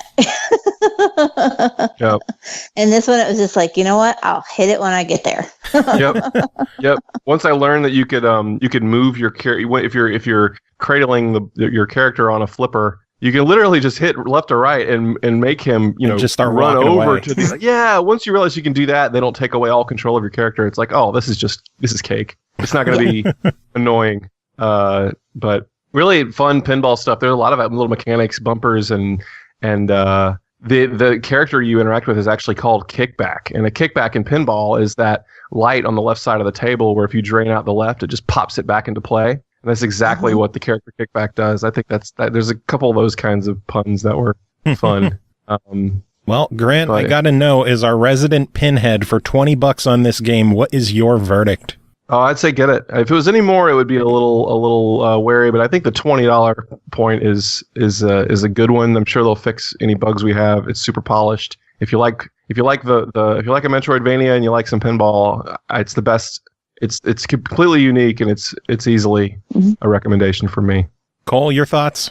I agree with them. The illustration's fantastic. I hope that they really stick with it and kind of squash those bugs, because with a little more polish, it would not surprise me if it had a bigger price tag.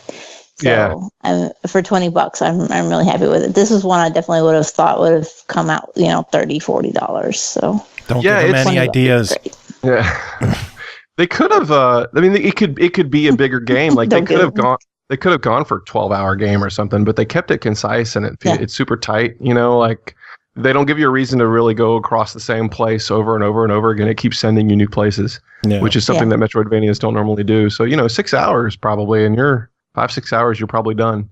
I loved it. That was great. Good stuff. Well, fellas, it is always good having the two of yous on. I don't know why I said fellas with Cole here. Joe. I'm the royal fellas. I think it's a Northeast Pennsylvania thing because I call everyone like, "Hey guys, hey you guys." Me too. Yeah. So it seems to bother some people and not others. Fellers, there you go. Y'all fellers. Well, y'all fellers. Always good having the two of y'alls on to chitty chats about this stuff. I'm going to move on and do some other reviews with a bunch of other people. So, Grant, do you have any final words to wrap this up? Nope. Boss Squad. All right, next game to talk about is called Moonlighter, developed by Digital Sun, published by 11-Bit Studios, released May 29th on Xbox, PS4, and PC for $19.99, coming to the Switch later on this year. Have you ever wondered how all those legendary weapons and armor sets make their way into the shops of fantasy games? Moonlighter brings you behind the scenes with Will, an adventurous shopkeeper who secretly dreams of becoming a hero while also managing his store. Checking this one out, Pernell Vaughan, how are you doing? I'm doing great. Summer's coming in out of nowhere. It's kind of a nice little surprise. Though admittedly, I'm getting kind of tired of the occasional people who think they're beating science out in some way. Like, hey, it's 90 degrees, 95 degrees, and today it's 60. How about that global warming, huh? Like, go tell the polar bears that shit. How's that global warming, huh? Oh, wait, you're fucking starving. Go tell the polar bears that shit. It's so a pain in my ass. Like I have the heart to tell the goddamn stuff like this. But global warming doesn't make sense. I'm using my air conditioner in the middle of summer, or sorry, my heater in summer. Like, well, fuck yeah, that's probably a part of it too, ding shit. You're a moron. Anyway, unlike that guy, this game is not stupid. This game is actually stupid. What a way to bring it back to the game. This game is not stupid. It is quite smart and fun.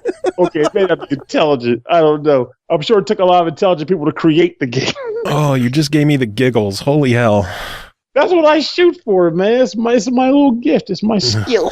It's my special skill. So anyway, what is Moonlighter? We should probably talk about that. Instead of polar bears. Unless there's a polar bear in the game. Is there? No, I wish. Oh, shit. I wish I could find and buy a polar bear. That'd be awesome. All right, so Moonlighter is a deny it. Moving on. Without a polar bear, I mean, what's the point, right? Patch this game, company. Put a polar bear in it. Come on, Digital Sun. What are you waiting for? We need a digital bear. Such an asshole right now. Anyway, Moonlighter. What is this game? 12 hours later, we review Moonlighter. So Moonlighter is a game where you are essentially, like you described earlier, you are a guy whose father died traversing these weird roguelike dungeons that mysteriously popped up in this town of which you live in. People use that town, or correction, you use that dungeon within the town to raid, pillage, and then stock the goods on your shelves at the store in town. And people also like to come to said town to buy those goods. But over the years, the town has kind of been into a bit of disarray and disrepair. And now your main character is in the process of trying to revitalize his store and thereby his father's store, and thereby the town as well. And this is done in a very simple yet also fun and effective hamster wheel of a process. You get up in the morning, you go to one of 4 randomly generated dungeons. I hate saying that, but in this case, it's not so bad. But generally, I hate them. Randomly generated dungeon, in which case you go underground. It's usually like 4 different types of dungeons, like a forest dungeon, a tech dungeon, and 2 other ones, who's desert, and one other one that's eluding me right now. But each one of those dungeons has 3 floors and then a boss floor. And the way it works is as you enter the dungeon, you pretty much kill monsters a la Zelda style with your one of 5 different weapon types. And as you kill enemies, you unlock treasure chests and get drops of loot from these guys, which you then take out of the dungeon to then stock your shelves. But before I even get to the shelf stocking, the thing I like about this game as far as dungeon crawling goes is the way they manage the inventory. So in normal games, if you find an item in a chest, you just put it in your bag and you keep moving.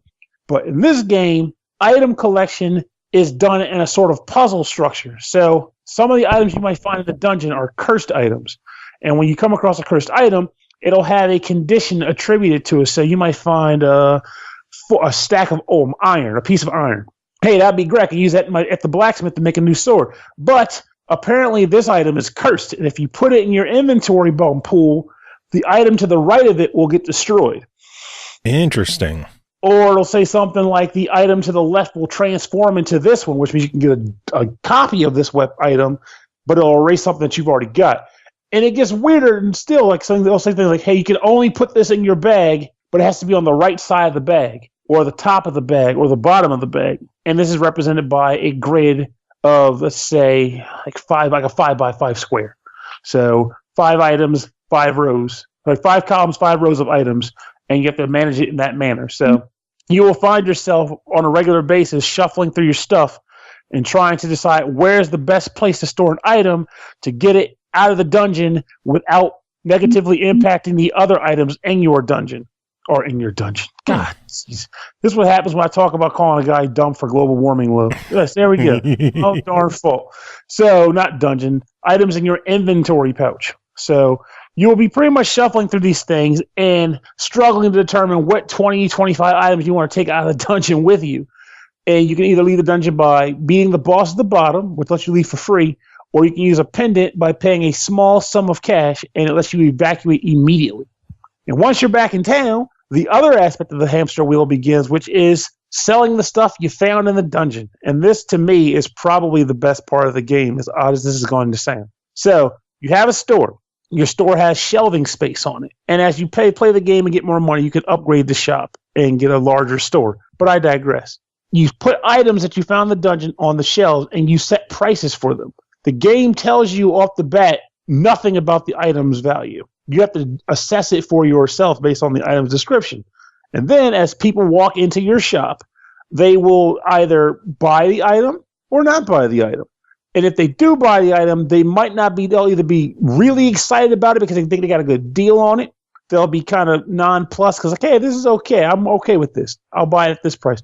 Or they'll begrudgingly buy it. Like, oh, this is a bit marked up, but I really want it, so I'll pay the price.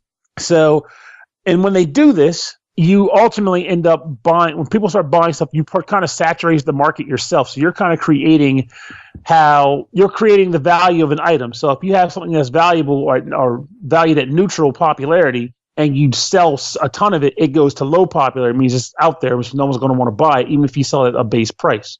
But if you find an item that's got like high popularity, you can probably sell it at a bit of a higher price than the norm, get it out the door. And then as the popularity dwindles, you can kind of shuffle things off and on the shelves.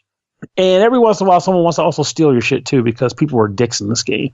And when that happens, you kind of have to suss them out as they are in the store running around and keep them from running out with your inventory, because that's what a good, hand of God fist shopkeeper keeps everybody back at bay, keep the thieves down. Now, does the game run on a day and night cycle where during the day you're in the shop and at night you're doing the dungeon crawling stuff? Yes and no. It does run on a day and night cycle, but you can technically go into the dungeon during the day or during the night. The difference on those is such. You can't open the shop at night. So if you want to sell stuff, it has to be during the day. You have no choice in the matter there. But if you go into the dungeon during the day, your loot is not as good as if you went into the dungeon at night. But as you can probably also guess, to compensate for that, monsters are harder at night too. So you'll have a tougher time running the dungeons at night, but you'll also get better item drops at night. Basically, for me, that just meant sell during the day, shop at night. Even though they don't make you, I did it because why the heck wouldn't I? Unless, I guess, there's that moment maybe you're just so low on inventory or you really need to get some items for the third part of the game, which isn't really a part. It's more like a component. But if you need more items than you earned at night, then that might be a reason to go in during the day. And what would you need other items for? Well, quests and inventory, of course. Mm. So there is a billboard in town which can only be utilized during the day. And when you access the billboard, you get access to actual shops you can pay money to have built up. So like a weapon shop, an item shop, there's like another type of item shop, and there's an enchantment shop, and there's like another thing too that I didn't really bother with because I didn't care. I was trying to upgrade the other half of the game, which is the shop itself. Like I mentioned before, you can get like a better register, more shelf space. You can get more storage for the actual store itself, a better bed to sleep in, so you can get better health upgrades. And while you go to when you go to bed to sleep for dungeon runs, nice bits of upgrades there. So it's not complicated. It's just a small set of listings that you can choose from, and then you pay the amount of money to do it. But money as things get really pricey, which means you got to get real good at your sell ship game in order to make the profits required to make those upgrades. And That's the really cool. It is. It's honestly, it became quite an addictive little hamster wheel for me. And also when it comes to your actual equipment, like I mentioned 5 weapon types earlier, and also there's armor in the game too. And the way you get those is when you pay the money to get the blacksmith and like say the enchanter into the town, you can go to them and then they will they will take equipment that you've already got, like say like a trainer weapon, a trainer sword set, and they will let you pay money plus add a couple different items to upgrade to the next level on a tree. The trees are very simple. Like each weapon has 2 different routes it can take to grow. So a sword can have a high road and a low road. The bow and arrow can have a high road and a low road, and so on and so forth. So we're not talking like Monster Hunter tree complications here. It's very simple stuff. But armor is the same way. Every armor type has one tree that can grow on, but there's a lot of different armor types. So it doesn't matter. You'll pretty much be content with the idea of like, hey, I'm going to make use of this. I'm going to make this armor and let it grow to the end as long as I'm content with the stats that it provides to me. Yeah. The enchantment item shop has a structure where when you go to the item shop, you can either, say for example, you want to get a potion that heals your health when you press the right trigger button. You can either pay a full flat cost to get the potion, or you can pay a smaller cost plus some ingredients and she'll make it for you too. And I kind of like that component for sure. I like the idea of being able to just determine if I need something badly enough just to buy it outright, or if I have the items that I don't need for anything else, to just make it cheaper and get it anyway. That works. It does. It's so golden. So I enjoy the game as a whole. One thing I didn't like, unfortunately, though it wasn't a detriment to the game, is that I wish the combat sometimes feels a little sluggy. Like you'll swing your weapon, you have a 3-swing combo with the sword, which was my favorite weapon in the game, was the sword and the shield, and I also used the bow and arrow. Kind of ignored the other stuff because once you find a kind of set. But that 3-swing combo feels a little sluggish depending on the enemy you fight, which leaves you pretty open to retaliation. Though maybe that was intentional too, because maybe they don't want you just mashing the 3 combo. Maybe they want you to swing 2 times instead of 3 times and roll out of the way of the attacker before he can smash down onto you. I don't know. But well, that and you're not a real hero. You're just moonlighting as one. That is very true. I think it's kind of funny too, because like I feel like, is the moonlighting that you're a hero, or is the moonlighting that you're dungeon crawling? I don't know. Both? It could be both, yeah. I mean, you are technically working 2 jobs there. You are the vendor, and you're also the provider. Provide your own merchandise. You don't go to Amazon for your goods. You just rate it yourself. You are Amazon. They're home sourced. Home sourced Amazon. And it's freaking gold, man. But it's a very addictive game. Like, I feel as though there's 4 dungeons, and then like the final dungeon you unlock once you beat the first 4. And the town itself is, like, there's not a ton that happens in the town, but it's enough to keep you in the hamster wheel of getting items and inventory goods, sale items to get your money up to upgrade and do better and better and go further into each dungeon. So with that in mind, I had a great time with it, and I feel as though I was getting what I was hoping to get from the game, which for those who are probably familiar, there's another game out there which I bought years ago but didn't do much with, though I intend to do so, was a game called Recettear, which was another game where you pretty much had to stock your own store with items you found in dungeons. But you know what they say, if something is a good concept, why only have one of it? Why not have more than one? Very true. I'll play both games as long as they're both good. And here's where you do that thing you do. All right. Well, $20 on this one. What is your verdict, sir? My verdict is buy this game. Then buy Recettear. Play both of them. They're great games. And I will. You should. And then when you go into a dungeon that was called the Polar Bear Dungeon, and oh Jesus, just nothing but water and melted ground and just awfulness and dead bears lying everywhere. You can look at the dead bear and go, "Hey, dude, how's that global warming treating you?" And then the polar bear will look back at you and give you the middle paw. Middle paw. Just a single tear rolling down its cheek, and it's just like, "Fuck you." Fuck you. So hard. So hard. So, call this the I hate global warming haters review. There we go. Oh, man. Pernell, it is always good having you on chatting about this stuff. Do you have any final thoughts to wrap up Moonlighter?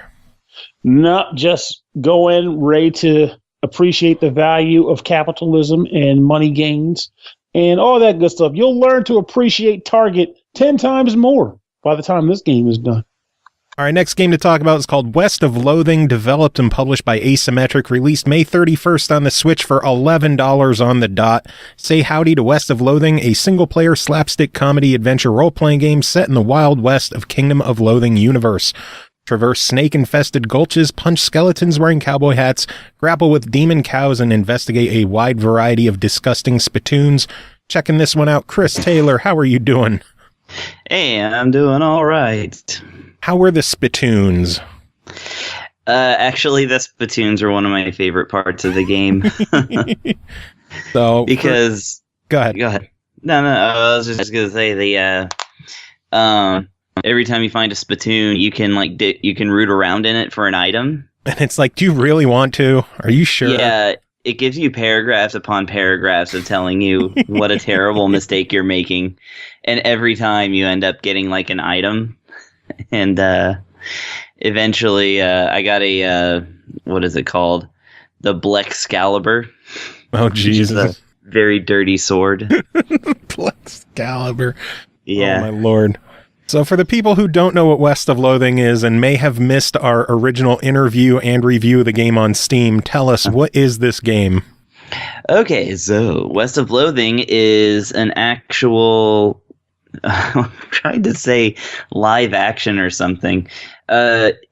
Basically, to understand West of Loathing, you have to understand Kingdom of Loathing, which is an old browser-based RPG, which is still available. You can still play it for free. That basically works like a pen and paper RPG. You design a character and go on quests and things like that. It gives you a limited amount of turns per day so that you don't just sit there and burn through the whole thing in an hour. But the graphic presentation on the original game has always been stick figures and crude drawings. So it's always been like just something that, somebody scrawled in a notepad for fun. And this game takes hand-drawn artwork, if you will. Hand-drawn artwork, yes. Beautiful hand-drawn visuals. Yes, beautiful. Which, by the way, the game features a colorblind mode that you can toggle on and off in this 100% black and white game. So yeah, West of Loathing takes that stick figure presentation and fully animated it in an actually rather smooth looking game where you do walk around these old Wild West towns and stuff like that, and you basically do the same kind of stuff that you would do in Kingdom of Loathing, only you're actually walking around, which is kind of cool. The one of the first things that you can get though in the game is an item that allows you to do stupid walking. And you can toggle that on and off. And if you find that item, I definitely recommend playing through the entire game with stupid walking on. Absolutely. It's easily one of my favorite things. This is actually a game full of favorite things. Basically, it's the writing. I mean, considering that Kingdom of Loathing was already clever and ahead of its time in 2004 or 5 when it came out. It was a long time ago. That. And, the same people who made it have had all those years to be writing clever dialogue and only getting slightly better at art. So the game is extraordinarily well written, and the jokes are just absolutely spot on. This is good comedy writing. Peppered with, of course, like Kingdom of Loathing, many references to things like, Monty Python or They Might Be Giants lyrics, things that us nerds like. Mm-hmm. So yeah, in the game, basically you choose your, if you want a melee fighter, a gunfighter, which is a distance fighter, or a wizard. You can be a cow puncher, a bean slinger. I forget what the Moxie one is, actually. I wanted to play as that one, but I decided to be a cow puncher. I mean, you can't go wrong with punching cows. Yeah, exactly. And so the game, and in fact, cows are the bad guys in the game, so that adds another dimension to that. Basically, the game's really good because Kingdom of Loathing and by extension West of Loathing feature giant maps with like lots and lots and lots of locations to visit. They decided to, and I believe this is actually kind of in tune with how Kingdom of Loathing was. They start you off in a small area with a limited amount of places to visit. That they, of course, make fun of as being like, you have to go find these horses who have all hidden in conveniently thematic areas. So, and once you find a horse, you get to pick from the horses which one you like. And then you can also, through questing, partner up with one of several people. I decided to go with the middle-aged, drunken lady doctor who has a great move where she either can blast enemies with shotguns or instantly kill skeletons, which is really convenient because there's a ton of skeletons in this game. But yeah, like different things like the quests, the kind of things you can get, all that is determined either like kind of at random while you're traveling or by events that you've already done. So this is one of those games where you pick it up and you do a quest, and by the time you're done with that quest, you've got like 3 more things to do. Mm-hmm. And then at the end of those 3 things, you've got 9 more things. And at the end of the 9 more things, you've got 81 more things. It's just, it's a game that just keeps drawing you in, and you just keep wanting to see more because everything is like written so well and like connected to each other. It's the game that keeps on giving. It really is. Even the $11 price tag is apparently an in-joke with Kingdom of Loathing. So, oh, is it? Like, yeah. That's my my girlfriend is well known in their community, so she's explained some things to me. Oh, nice.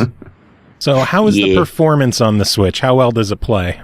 Oh, really well. I really like the animation. It looks great on the big screen, and it looks great in portable mode. Let's see. The controls are excellent. No complaints there whatsoever. And in fact, Catherine had some problems getting it to run on Steam. So, because apparently stick figures can sometimes take up too much space. Who would have known? I don't know. I'm going to go out and say that if I was able to run West of Loathing on my computer, anyone should be able to. Yeah, it's true. It doesn't seem to be that heavy of a game. But again, yeah, this is a great game for people who want to laugh and who like a lot of content. And really, it's a classically good RPG. So it's got stat building, it's got skill building, it's got all that kind of good stuff. And, various skills that you build or that you get can enter into future interactions.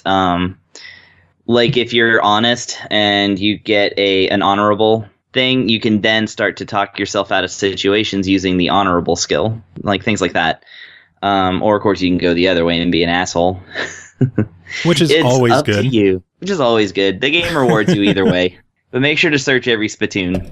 Always. So $11 on this one. What is your verdict?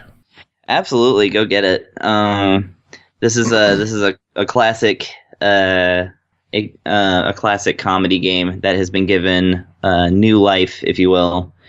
And go check out Kingdom of Loathing while you're at it. I mean, It's all good. And hopefully this is just the beginning and we end up seeing this release on PlayStation and Xbox as well. That'd be awesome. Yeah, that would be awesome. And actually, they're saying on Twitter they're still working on other Loathing things. So maybe seeing some more stuff in the future. So go follow Asymmetric and tell them what's up. Maybe we'll see North of Loathing. Ooh. It's just all like igloos and polar bears and penguins and shit. That would be convenient because there's actually a fighting class in Kingdom of Loathing that hails from the frozen north, and the flavor text says, because there's always a race that hails from the frozen north. There we go. So that would be absolutely convenient. That would be amazing. Oh, man. Anyway, you have one other game to talk about. That is called Songbringer, developed by Wizard Fu, published by Double 11, released May 31st on the Switch for $19.99. Darkness sleeps just beneath the cracks on the ever-changing planet. The curious will uncover powerful artifacts and forge them anew. The strong will take the nano sword and crush galactic giants. Chris, tell us about this one. Okay, so this is a game that is, I believe it came out on other things a year or two ago, maybe. I know it was kickstarted because the whole title screen is just, it's got like just this scroll of like thanks to and then various people's names. So that's how you know it was a Kickstarter game. This game basically purports to be very Zelda-like. It is a top-down adventure game wherein you do swing a sword. It is a nano sword, and it makes its own humming noise like a lightsaber. It actually is described as a humming sword. And you uncover dungeons and get treasures and, you know, advance the story, which the story starts off very bare bones and minimal and mysterious. So you actually don't know a whole lot about your hero, his motivations, or what you're up against. However, as you keep playing, like different things keep unraveling, and it becomes very intriguing. And the enemies start as, you know, just little blobby guys, and eventually become screen filling giant monstrosities. Things. Yes, which is exciting for me because I'm in the blobby part. But the cool thing about this game is that they introduce another element to it, which is that of the roguelike. It's got not procedurally generated. It's actually generated based on seeds, kind of like Binding of Isaac. So you put in any 6 letters at the beginning of the game, and that will determine various things that will happen in the game and in what order. So general things will happen, like you always have to go through the dungeon, of course, where you learn about a little bit more about yourself, and but the seeds will determine where on the map they are, and just different things about them. So it's kind of cool. Anybody who wants to play this game with the exact seed I used, I put SML pod. Oh, as nice. my letters. Yeah. So yeah, you play. There are a couple of special seeds in the game. I remember when Nate was on the show talking about the game, he was mentioning, God, I wish I could remember what the hell the one was, but it changes your main character. Oh, that's interesting. Yeah. I was just going to talk about the main character. He's a guy, his name's Ro, and he loses his shirt and keeps his top hat. So he's a guy with a top hat and no shirt. So I imagine he may be based on Slash. Nice. I don't know. I would like to change him, though. That would be great.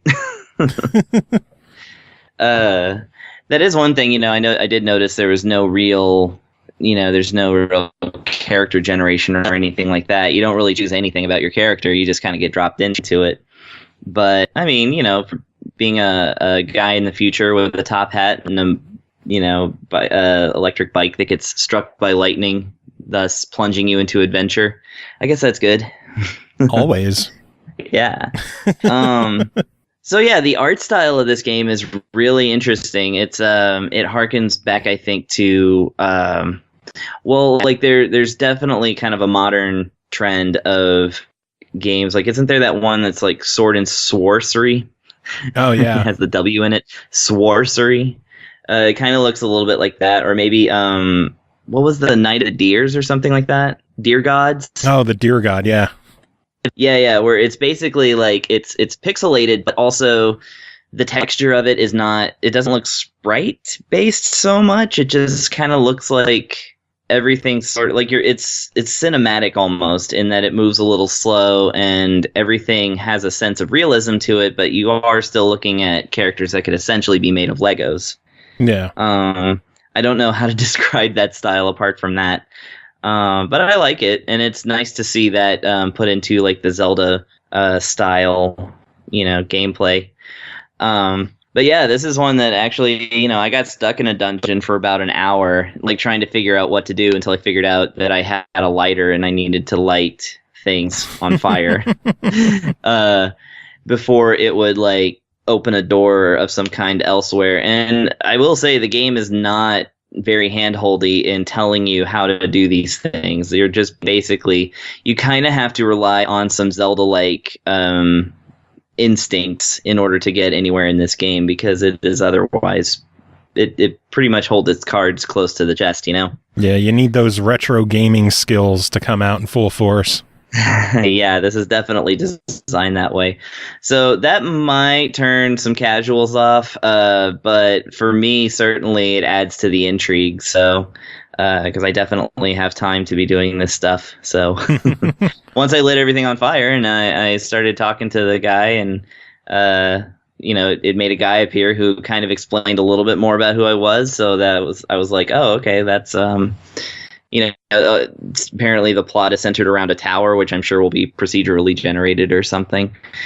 And then it let me go into the next room finally, whereupon I got killed and had to start the whole puzzle over again. Yeah. Well, I gotta know, how is the performance on the Switch once again? I think it's really good. I think that with a retro game like this, like you're not really going to come across like any differences like between how it would perform versus any comparable computer or other platform.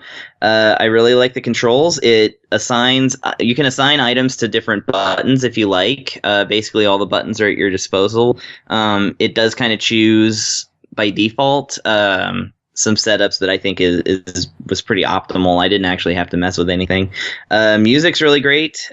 It's very ambient and very spooky and very electronic, which I enjoy.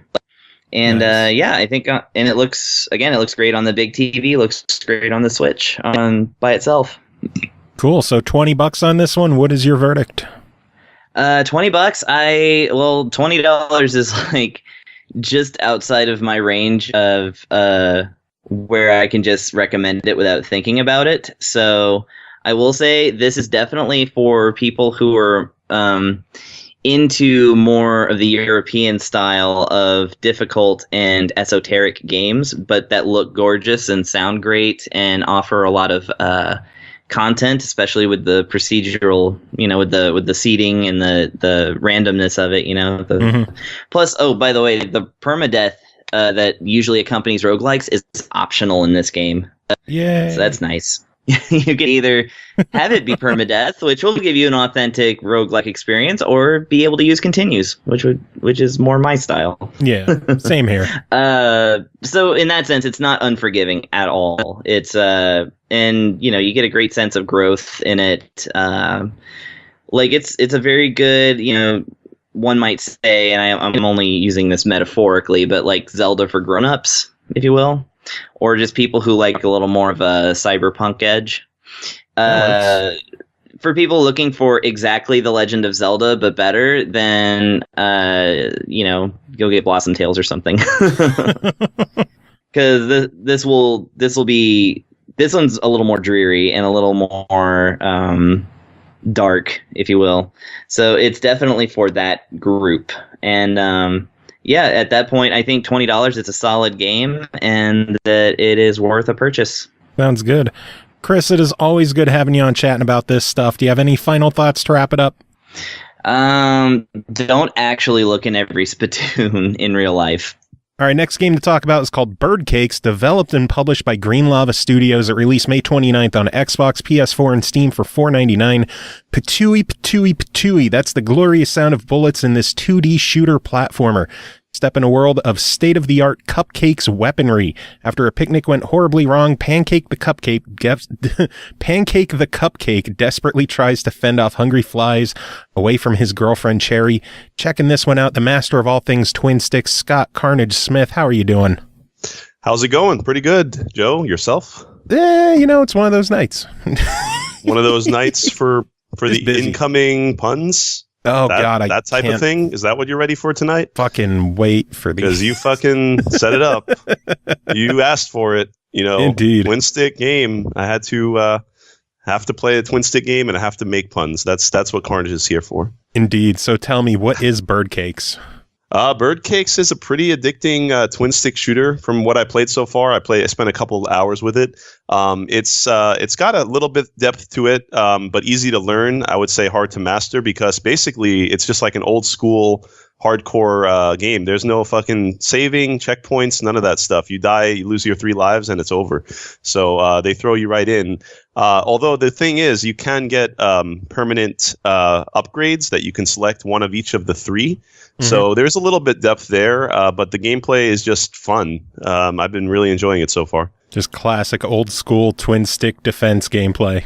Yeah, pretty much. And it's funny you mentioned the word defense. I mean, even though it's not a typical like tower defense combined with twin stick, it actually feels a little bit like tower defense because you're actually controlling guarding like a base where you don't want to let the enemies go onto it. So it gives me that kind of tower defense vibe a little bit as well. It's awesome so far.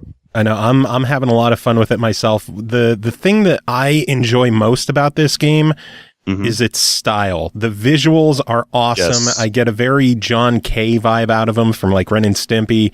I get that kind of a vibe with the visuals. The music is fucking incredible.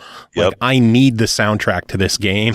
Even though it's like 1 or 2 tunes, it's really catchy. Like it's just different. It's like swing, kind of upbeat, crazy. Like that like modern you said, hip hop swing. I fucking love that style of music.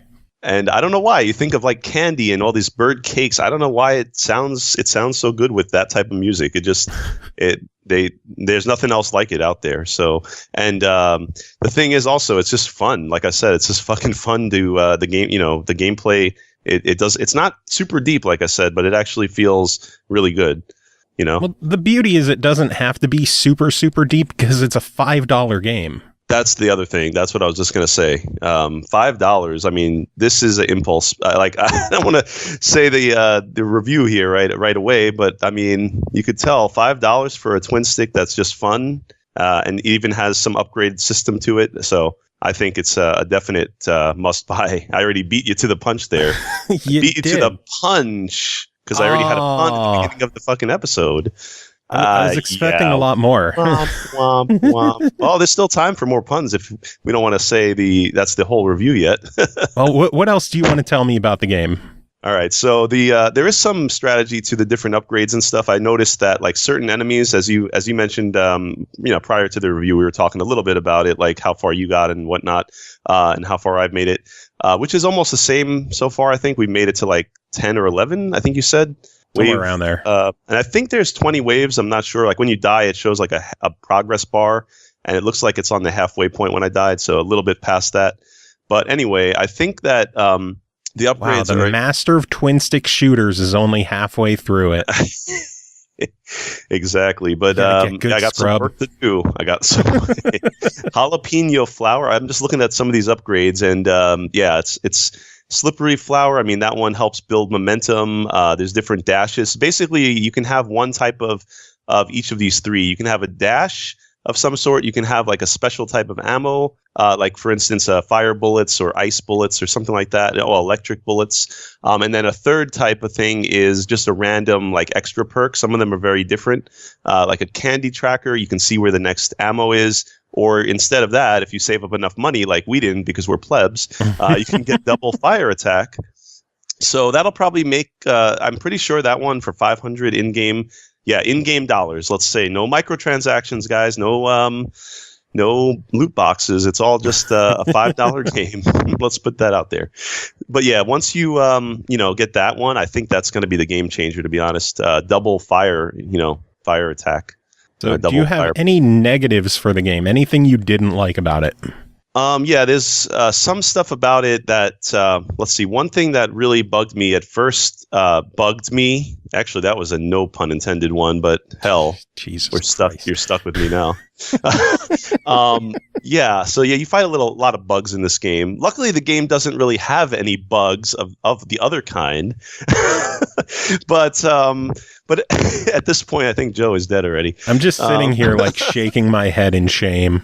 Too bad the people on YouTube won't be able to see your facial reactions later on, but But anyway, the negative sides to it, I didn't like the fact that it's hard to find ammo. I guess it's part of the strategy, because at first, you get a decent amount, but once you run out of that, you got to scour the level looking for it. And I know the trick is to wait, kill the enemies and then scour the level. You're not really rushed to search for ammo, but I feel it's kind of a hassle. Like, they should just give you all the ammo on the level, like right after. It's a minor thing, but it kind of bothers me about that. And the thing is, of course, like we mentioned, there's that item you can buy a little later on, which is the candy tracker, and it will show you the point of where the closest ammo is, where the enemies are. It's really useful. But of course, if you use that, you won't be able to substitute out the mini bombs or the double fire attack. It's one of those upgrades. But still, it gives it a layer of strategy, and certain enemies, certain weapons are good for certain enemies and stuff. Like, for instance, little pro tip, the chili candy later on when you fight those ghost enemies that you were talking about, the chili candy will fuck them up in one shot. Nice. Pretty much. Like, you don't have to use your ability, which is another thing I forgot to mention. The ability is really useful. You can just charge up a bar and it will shoot out a spiral of shots, almost like a bomb in Geometry Wars or something like that, to that effect. Always got to compare it to, my love, my twin stick original love. Of course. But to get back to your long-winded way of saying it, back to the negatives, there's not too many negatives. For $5, I can't complain too much. Cool. So your overall verdict, $5 on this one. What do you think? Yeah, like I said before, it's a definite buy. Any twin stick fan will be right at home with this game. It's a lot of fun. There's a decent amount of strategy and challenge to it. But even new players can just jump right in and, grind out money to make it easier with the upgrades and whatnot. So, I think it's an awesome, like you said, the presentation is great. Just like the music and the art style. It's a must buy. Awesome. Sounds good. Scott, always good having you on the show, kind of. Do you have any final thoughts to wrap it up? Joe, don't bug me anymore. Just tell everyone to buy the game. I hate you. All right, moving on. Next game to talk about is called Happy Birthdays, developed by Toybox and Arc System Works, published by NIS America, released June 5th on the Switch for $39.99.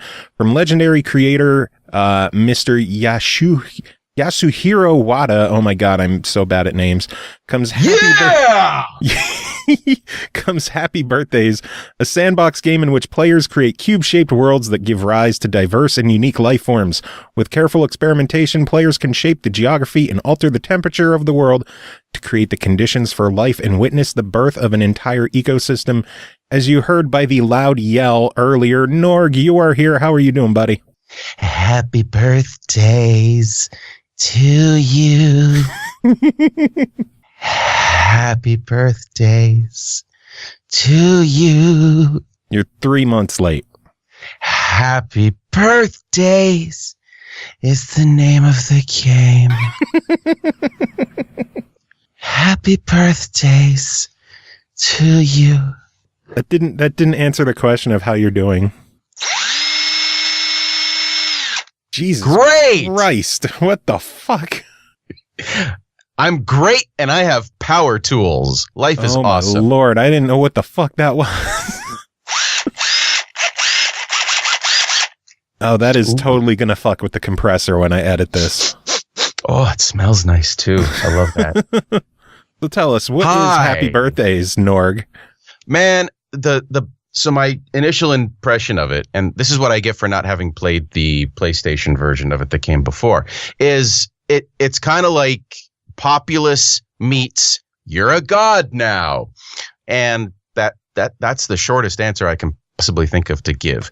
So you start out and the scenarios play out that you are going way back into the annals of time, not to be confused with the annals of time, because that's a different subject for another time. And yeah, that's right. And got the fucking drill. And you basically start out with the goal of creating life and creating an environment in which life can thrive. And that's everything from deep sea plant life to mountaintop creatures to dinosaurs to pterodactyls, and it takes you through basically as compact as possible the entire scope of evolution from creepy crawly things in the ocean to ancient human beings. And your goal in each of the scenarios is to get from wherever they spew out, be it a partially created ecosystem already or just rock, and you have to figure it out from scratch. And your goal is to get to ancient humans. And once you get to ancient humans, your work is complete, and your score is based on how long it took you, how many millions of years in the scope of the game. And that's generally about it. In addition to that, there are also challenge levels that challenge you to, in as short a period of time as possible, create the correct ecosystem environment in which a particular creature can thrive. Now, the concept behind that is really kind of fantastic. It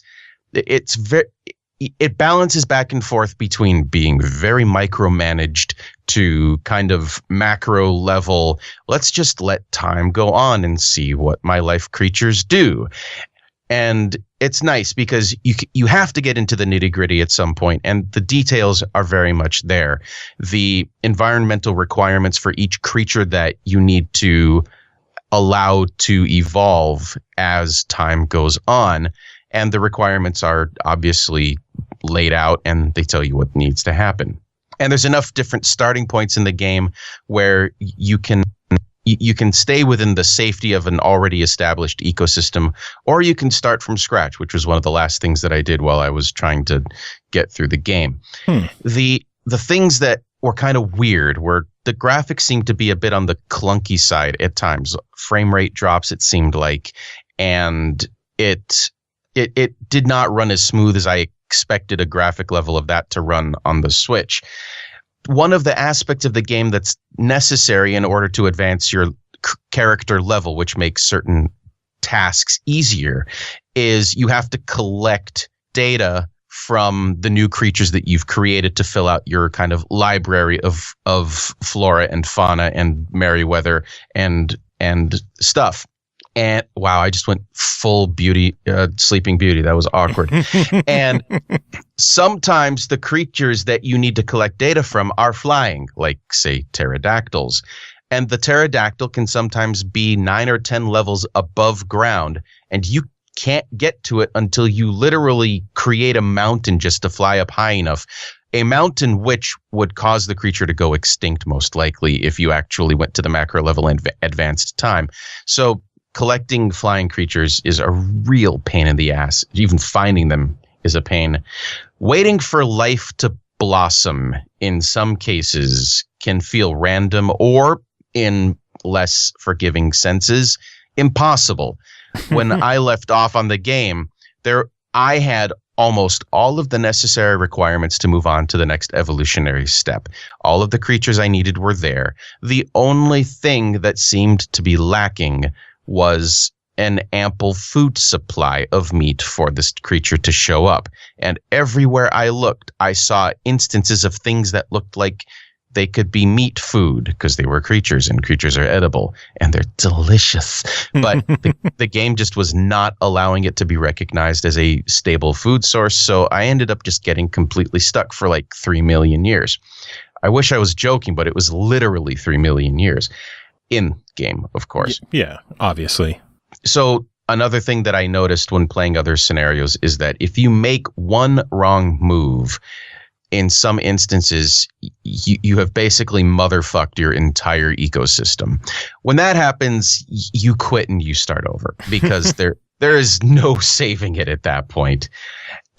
Sometimes, in spite of the fact that it's as detailed as it is and infuriating as it is when you just can't get the right environmental conditions to work out, it also feels weird when certain things are just as simple as raise land, wait 1 million years. Lower land, wait 1 million years. Oh, and here we go. It's fantastic.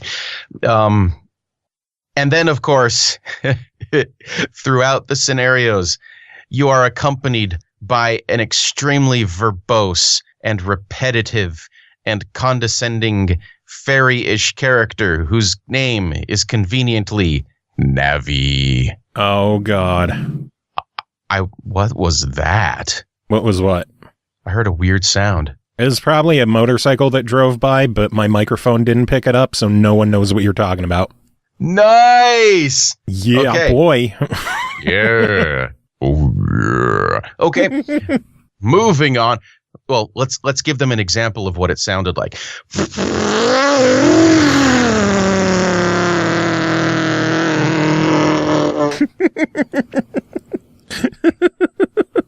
Your mileage may vary. It was a little deeper. It sounded more like a... one of those. No drill. Bad Norg. Anyway, so having said all of that, I started out kind of not liking it, as weird as this sounds. It was one of those things where I'm like, okay, I need to give this game a good shake. And I'm like 10, 20, 30 minutes into it, and it's pissing me off. And I am ready to rage quit and go play whatever the name of that game is with Dale North's soundtrack, which is equally frustrating, but in different ways. But no, I'm going to stick with it, and I'm going to give it a shake. And it started to grow on me. So what I would say... evolve on you? You are such an asshole. Yeah, boy. How could you even just go there?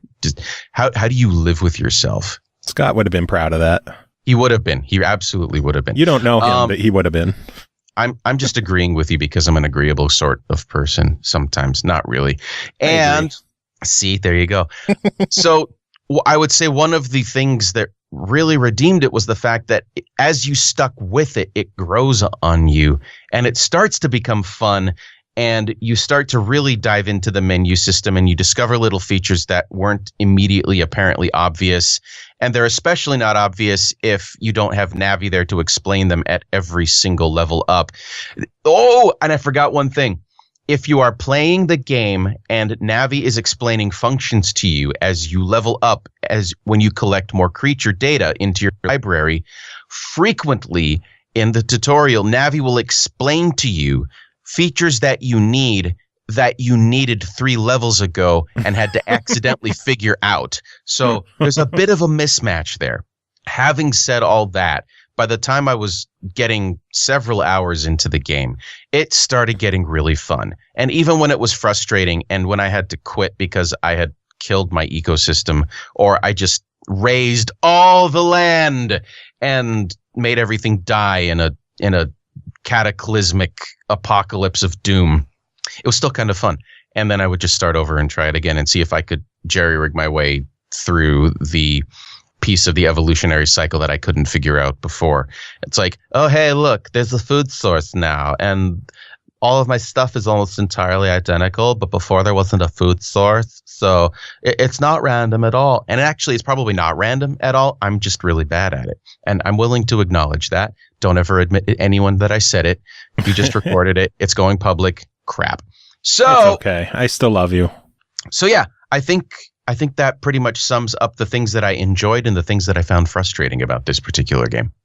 Good stuff. So overall, $40 on this one. What would your verdict be? Ooh, $40. It's a Switch game. You gotta anticipate the Switch tax. Oh, the Switch tax. Oh, $40 makes it a try it. $40 makes it a try it. If a playable demo exists, it's worth trying out. But at $40, I can't recommend it as an instant buy. It's just one of those games that's so niche that, it's better to get some hands-on time first before committing. I think so. And I say that with the caveat that it's a niche that is not something I am typically involved in.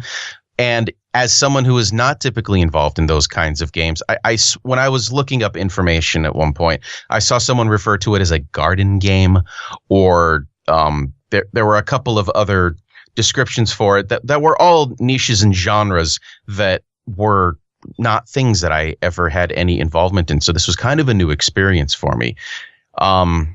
One game that it kind of reminded me of was, and this goes way back to like the early or mid 90s, I can't remember, but it was called Evo, The Search for Eden, or something to that effect.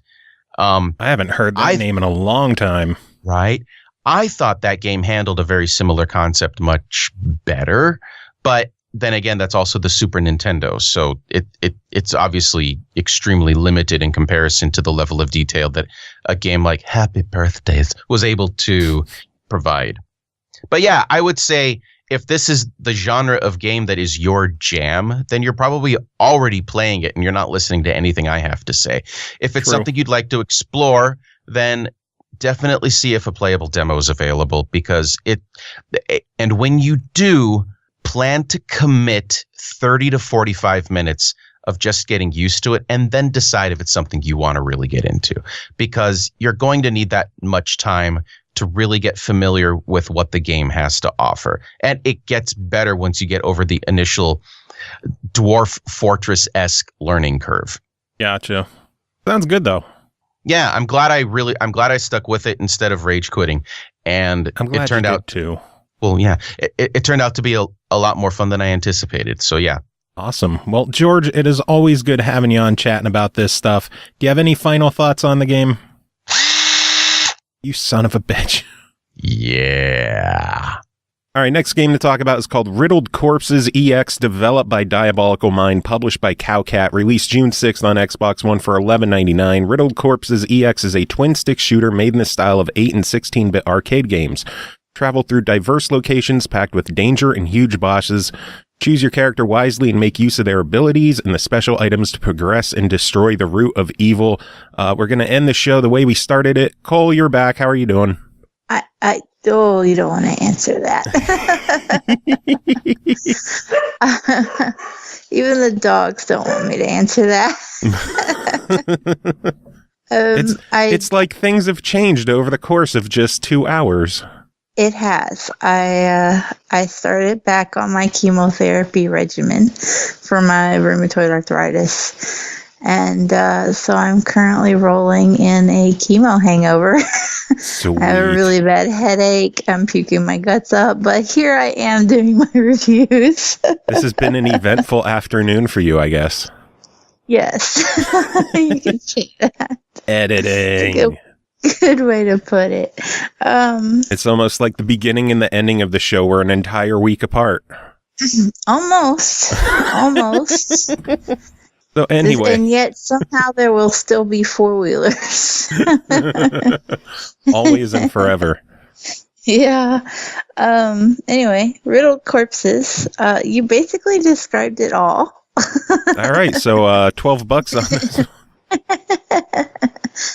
There's really not a lot to say, although not to say that the game isn't meaty, but that it's just very simple. It's a basic twin stick shooter. It has the retro 8-bit style. Not 8, it's more 16. I don't know. Some of the sprites look a little 8. They're kind of grungy.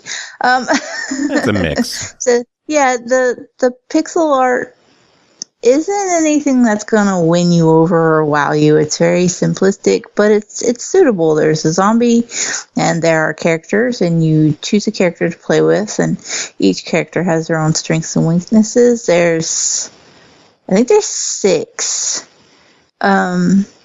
characters in all, but you have to earn gold when you kill the zombies to either level up the character you start with, who is just he's literally just named John. He's just a basic dude. And he has no special ability or anything, but you can make him quite a powerhouse if you earn enough gold and level him up enough. And then there are a couple other characters that do have abilities and are a little more worth your while if you can save up the gold to get them. And you really just go through the level just mowing down little 8-bit zombies for shits and giggles. Every now and then a pain in the ass will show up, a big giant zombie with a scythe or a boss that I don't even know what that boss is supposed to be, because there's such a bullet hell around it that I can't actually even see it.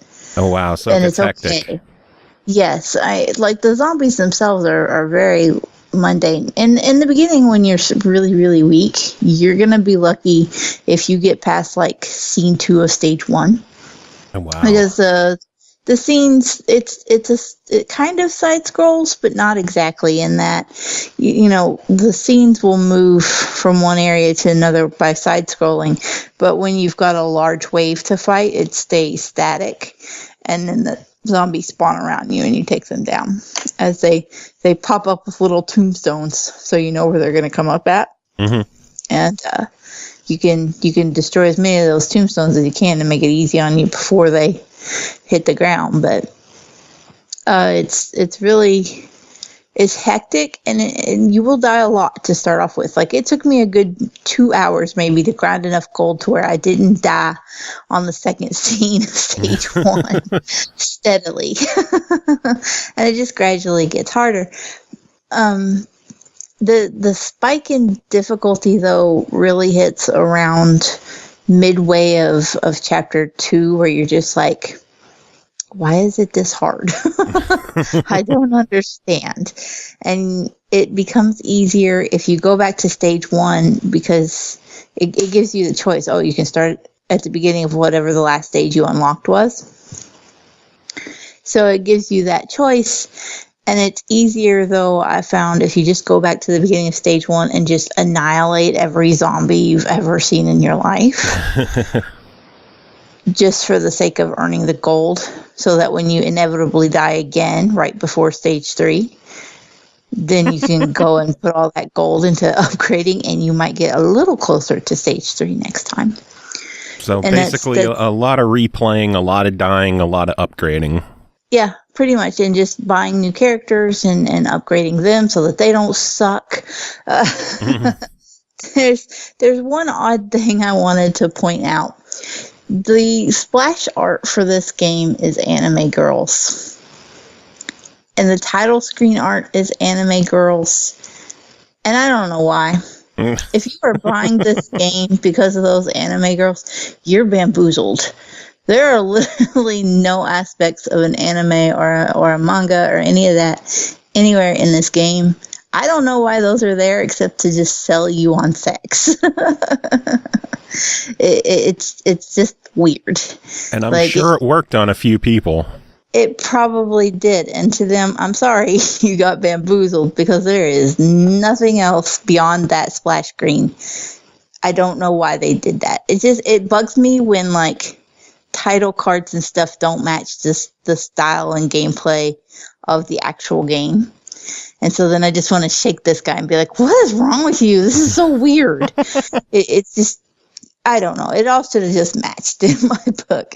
But the game itself is surprisingly, it's really good, mindless fun. And especially once you get to the point where you're kind of just overpowered and you're plowing down until you get to stage 3 and everything wants to fuck you again.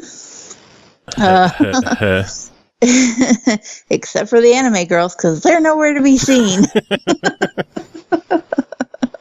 It really was just a lot of fun.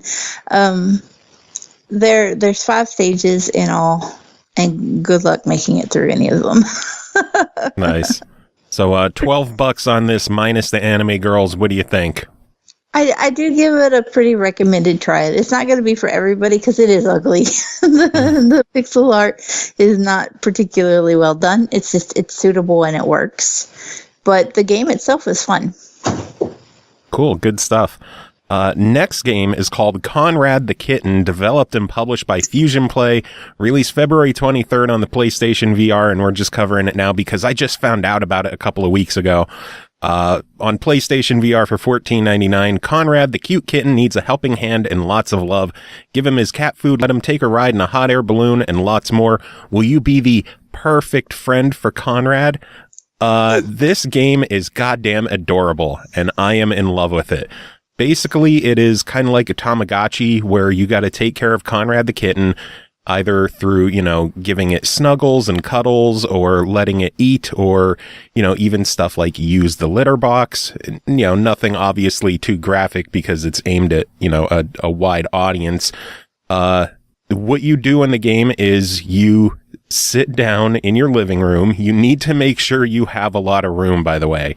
the game recommends like a 2x2, a 2 foot by 2 foot space to sit down, you're going to need a fuckload more room to move around. And that is for sure. We've moved our living room table out of the way. We tried sliding the couch down a bit, and we were still punching the couch while we were trying to do things in this game. Put in how humorous it is that you were moving the furniture from your real life cat so that you could play with a virtual cat. Like disrupting their whole life because you moved the couch away or whatever. Even better is when you're, holding the Move controller and treating it like a kitten and, holding it to chase mice or something, and you end up grabbing your real cat that's curious as to what the hell you're doing in the middle of the living room when that's where the catnip box is supposed to be. You move their catnip box to play with a virtual cat, you monster. Well, their catnip box, it's like a Tupperware box, so we only open it every now and then. But it's where it was, so they know where the box is. When you start tapping on the box, they're like, fuck yeah, we're getting high right now. And like you bump the box as you're trying to move around, and they're like, oh, shit's going down. Wait, why are you wearing a goofy headset? What is wrong with you? What are you doing? Why are you punching me? Again. The human's been into the catnip. Maybe. But again, the game itself it's fairly basic in that, you have this kitten. It'll have a little pop-up bubble of things it wants to do, things that'll make it happy, things that it needs to do, like, hey, we need to eat, so give us some fucking food, stuff like that. And you travel from room to room in this virtual house, with just, one room might have like the litter box is there, the food is there, there's a box there that the cat could lay down in as your phone buzzes. There's also a phone that the cat could play with. There's a bathroom with like a toilet paper roll that the cat could play with. Cup of water it could drink from. Just different rooms have different things that the cat can do, and you need to just jump from room to room doing what it needs to do. It has 3 different stats that you have to manage. One is that it loves you, one is its energy, and I forget the third one because I'm stupid. But basically, you have to manage the 3 of them and try to keep the cat as happy as possible in all 3 of the categories or disciplines, whatever you want to say. Every time you do an activity, its overall energy will go down, so you can only do so much with the cat a day, I guess, to prevent people from spending way too much time with an imaginary cat. If you are not a fan of how the cat looks, there is a store in the game that sells different accessories or even different skins that the cat can wear instead of being the default skin. You could give it like a calico look or a black cat look, gray cat. So you could customize the cat to how you want it to look. If you want your cat to wear a monocle and a nurse's cap, you can do that in this game. You do that with money that you earn. You earn money by... there's little mini games. Every time you earn enough love from your cat and level it up, you spin a little wheel that can give you either money, or it could give you more love for the cat, or it'll have mini games that pop up. Like I mentioned, chasing after the mice, or there's one where you have to maneuver the cat through hoops, which it was fucking hilarious to watch Ashley do that because she played it as well. She's just like trying to move this cat through hoops in this virtual living room, punching the wall. So what you're trying to say is you have 9 cats now. Pretty much. Conrad is our 9th cat. And we love Conrad, and we're going to spend a lot of time with Conrad. And for $15, if you have a PlayStation VR and you are looking for a virtual pet, again, this is very similar to a Tamagotchi in that you're going to have to check on it daily. You're going to have to go back and, put 10-15 minutes into the game every day to get the most out of it. But if you've got the time and you've got the drive and you've got $15, I say go for it because it is adorable as hell. Nice. Oh, man. We got one final game to talk about tonight, and that is called The Journey Down Chapter 1, developed and published by Sky Goblin. Chapter 1 released May 29th on PS4, June 1st on Xbox One for $9.99. The full trilogy can be bought for $39.99, with future episodes releasing later on in the summer. That's a mouthful.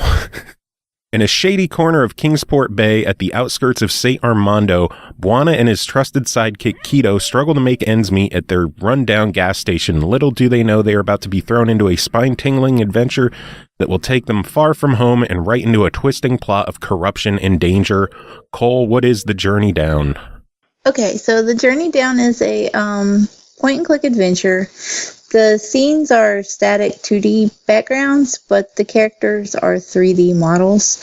I want to point out that the game was originally like 5 years old. And when I saw it was coming to Xbox, I was under the impression that it was going to be remastered in some way. It hasn't been.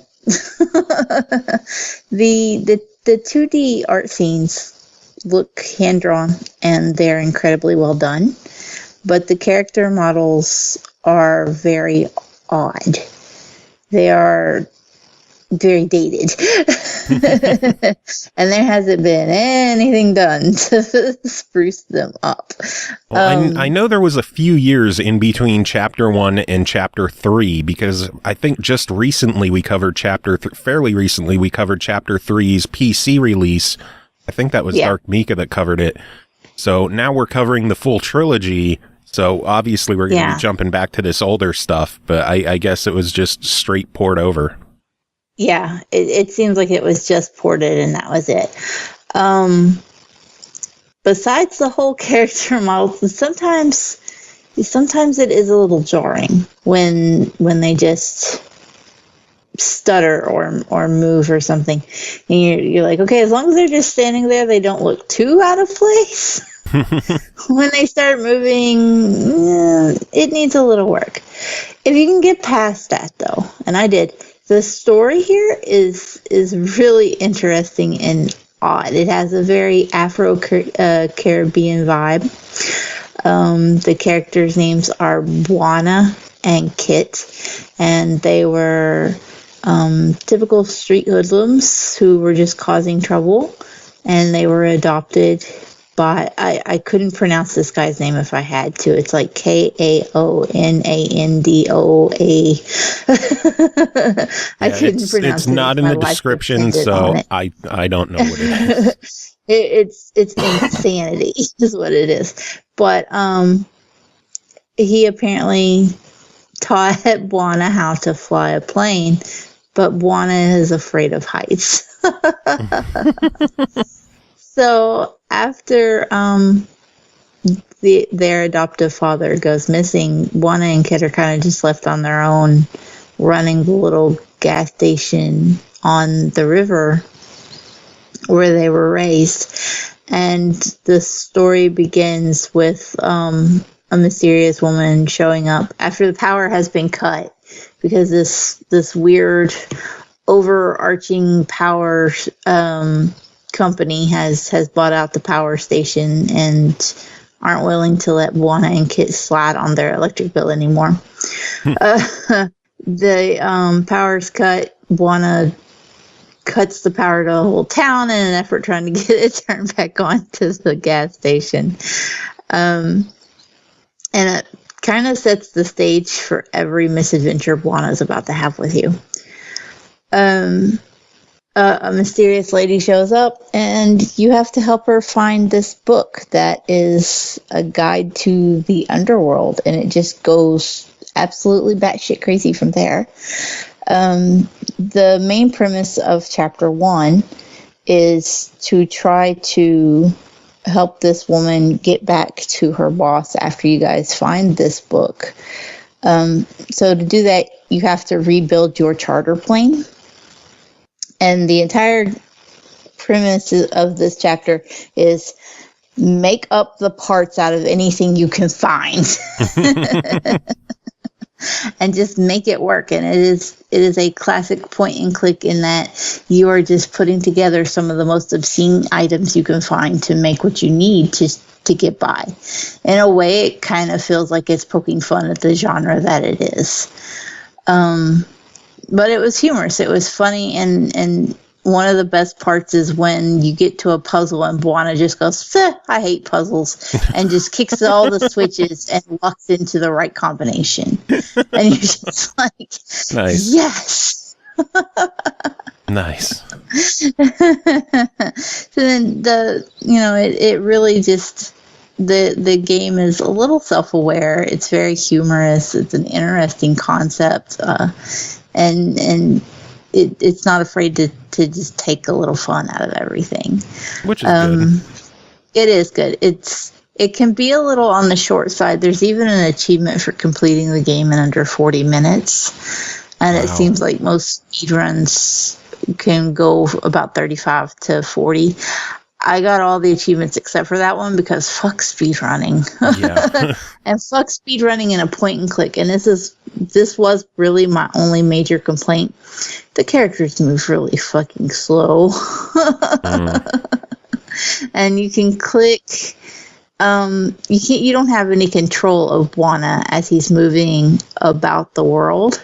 So basically it's just whatever you click on he goes to, and he goes at the speed of smell to everything. And so if you've got to go, from one area of the pier all the way into downtown, all the way back, and then up to the top of a yacht, and then over to the basement here, and to the freezers there, and then you're just like, I've spent 74 minutes in a 40-minute point and click just watching this dude slowly meander his way through the world. And that's frustrating.